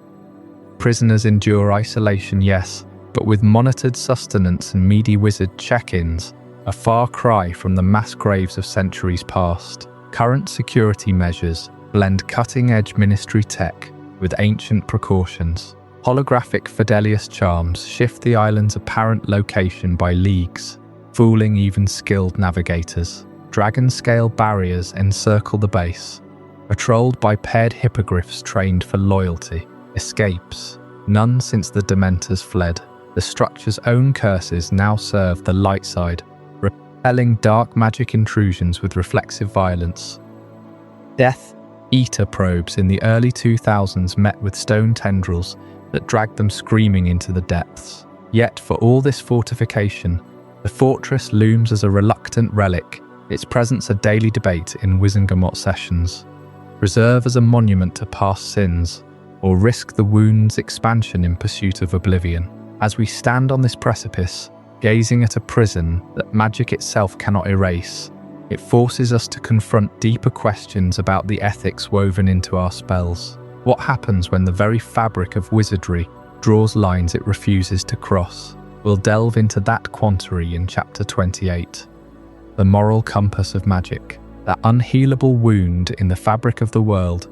Azkaban's fortress walls, soaked through with centuries of screams and sorrow, forces us to confront a deeper scar, not just on the stone, but etched into the very soul of wizardkind. What does it mean that such a place, born from one man's frenzy of dark experiments, became the cornerstone of their justice system?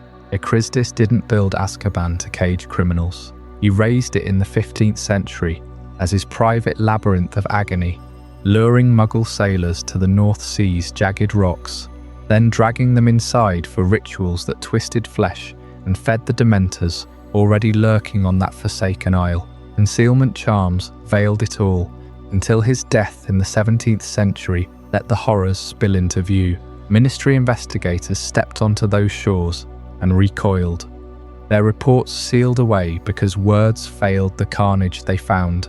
The Dementors almost a mercy by comparison, yet the wizards didn't shatter it. They couldn't, the dark magic pulsing too fiercely, promising vengeance if disturbed. So it sat, breeding more despair, until Minister Damocles' role in 1718 saw not revulsion but opportunity. After the International Statute of Secrecy locked wizards into hiding, local lockups grew risky, escapees too likely to blunder into Muggle sight. Raoul, with his iron fist and quiet hatred for those without wands, abandoned plans for a clean Hebridean prison. Instead, he chained the wizarding world's worst to Azkaban's guards, those soul-sucking wraiths who craved misery as sustenance. No wages for auras, no escapes for centuries, just an endless feast of broken spirits. Cost-effective tyranny, reflecting on Azkaban as a symbol of the wizarding world's darkest impulses, reveals a chilling pattern. It started with Ekrizdis indulging his cruelties unchecked, but the ministry amplified it, turning personal madness into policy. Minister Eldritch Diggory glimpsed the truth in 1733. Touring cells where prisoners gibbering in madness clawed at walls. A graveyard sprawled vast under Dementor watch. Bodies piled from sheer hopelessness. He fought for reform, for chasing the creatures away or building anew, but fear won out. Wizards whispering of Dementors swarming the mainland if starved.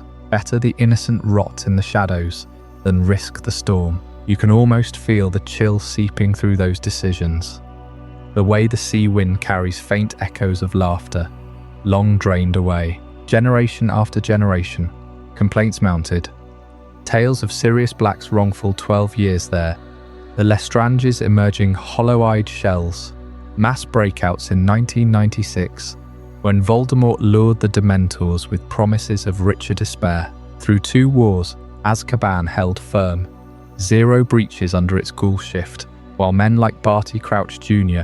twisted into puppets of their own torment. The walls drank it all, growing stronger, a monument to expedience over empathy. And here's the raw truth, staring back from those storm-lashed battlements. The lesson of the Dementors cuts straight to the heart.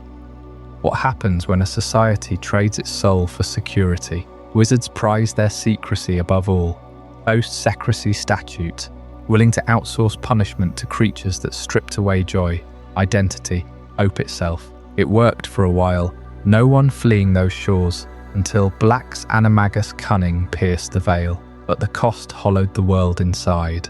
Insanity epidemics, suicides veiled as natural ends, children of prisoners born in cells only to waste away. The ministry dressed it as necessity, Aurors looking the other way, families shattered in silence, security bought with collective numbness, until Voldemort's alliance shattered the illusion.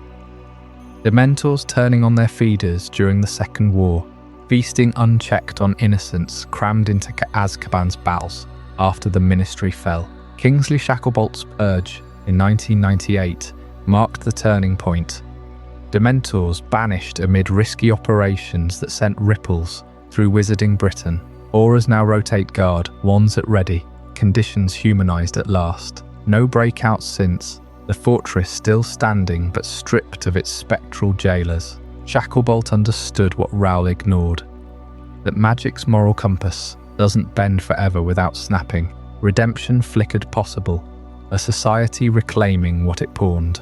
Yet as the waves crash eternal against those indestructible stones, infused with Ekrizdis' mass Essenroll's ambition, you wonder. The name Azkaban itself, echoing Alcatraz's isolation and Abaddon's hellish depths, was no accident, chosen to instill dread, to remind every witch and wizard of the price of transgression.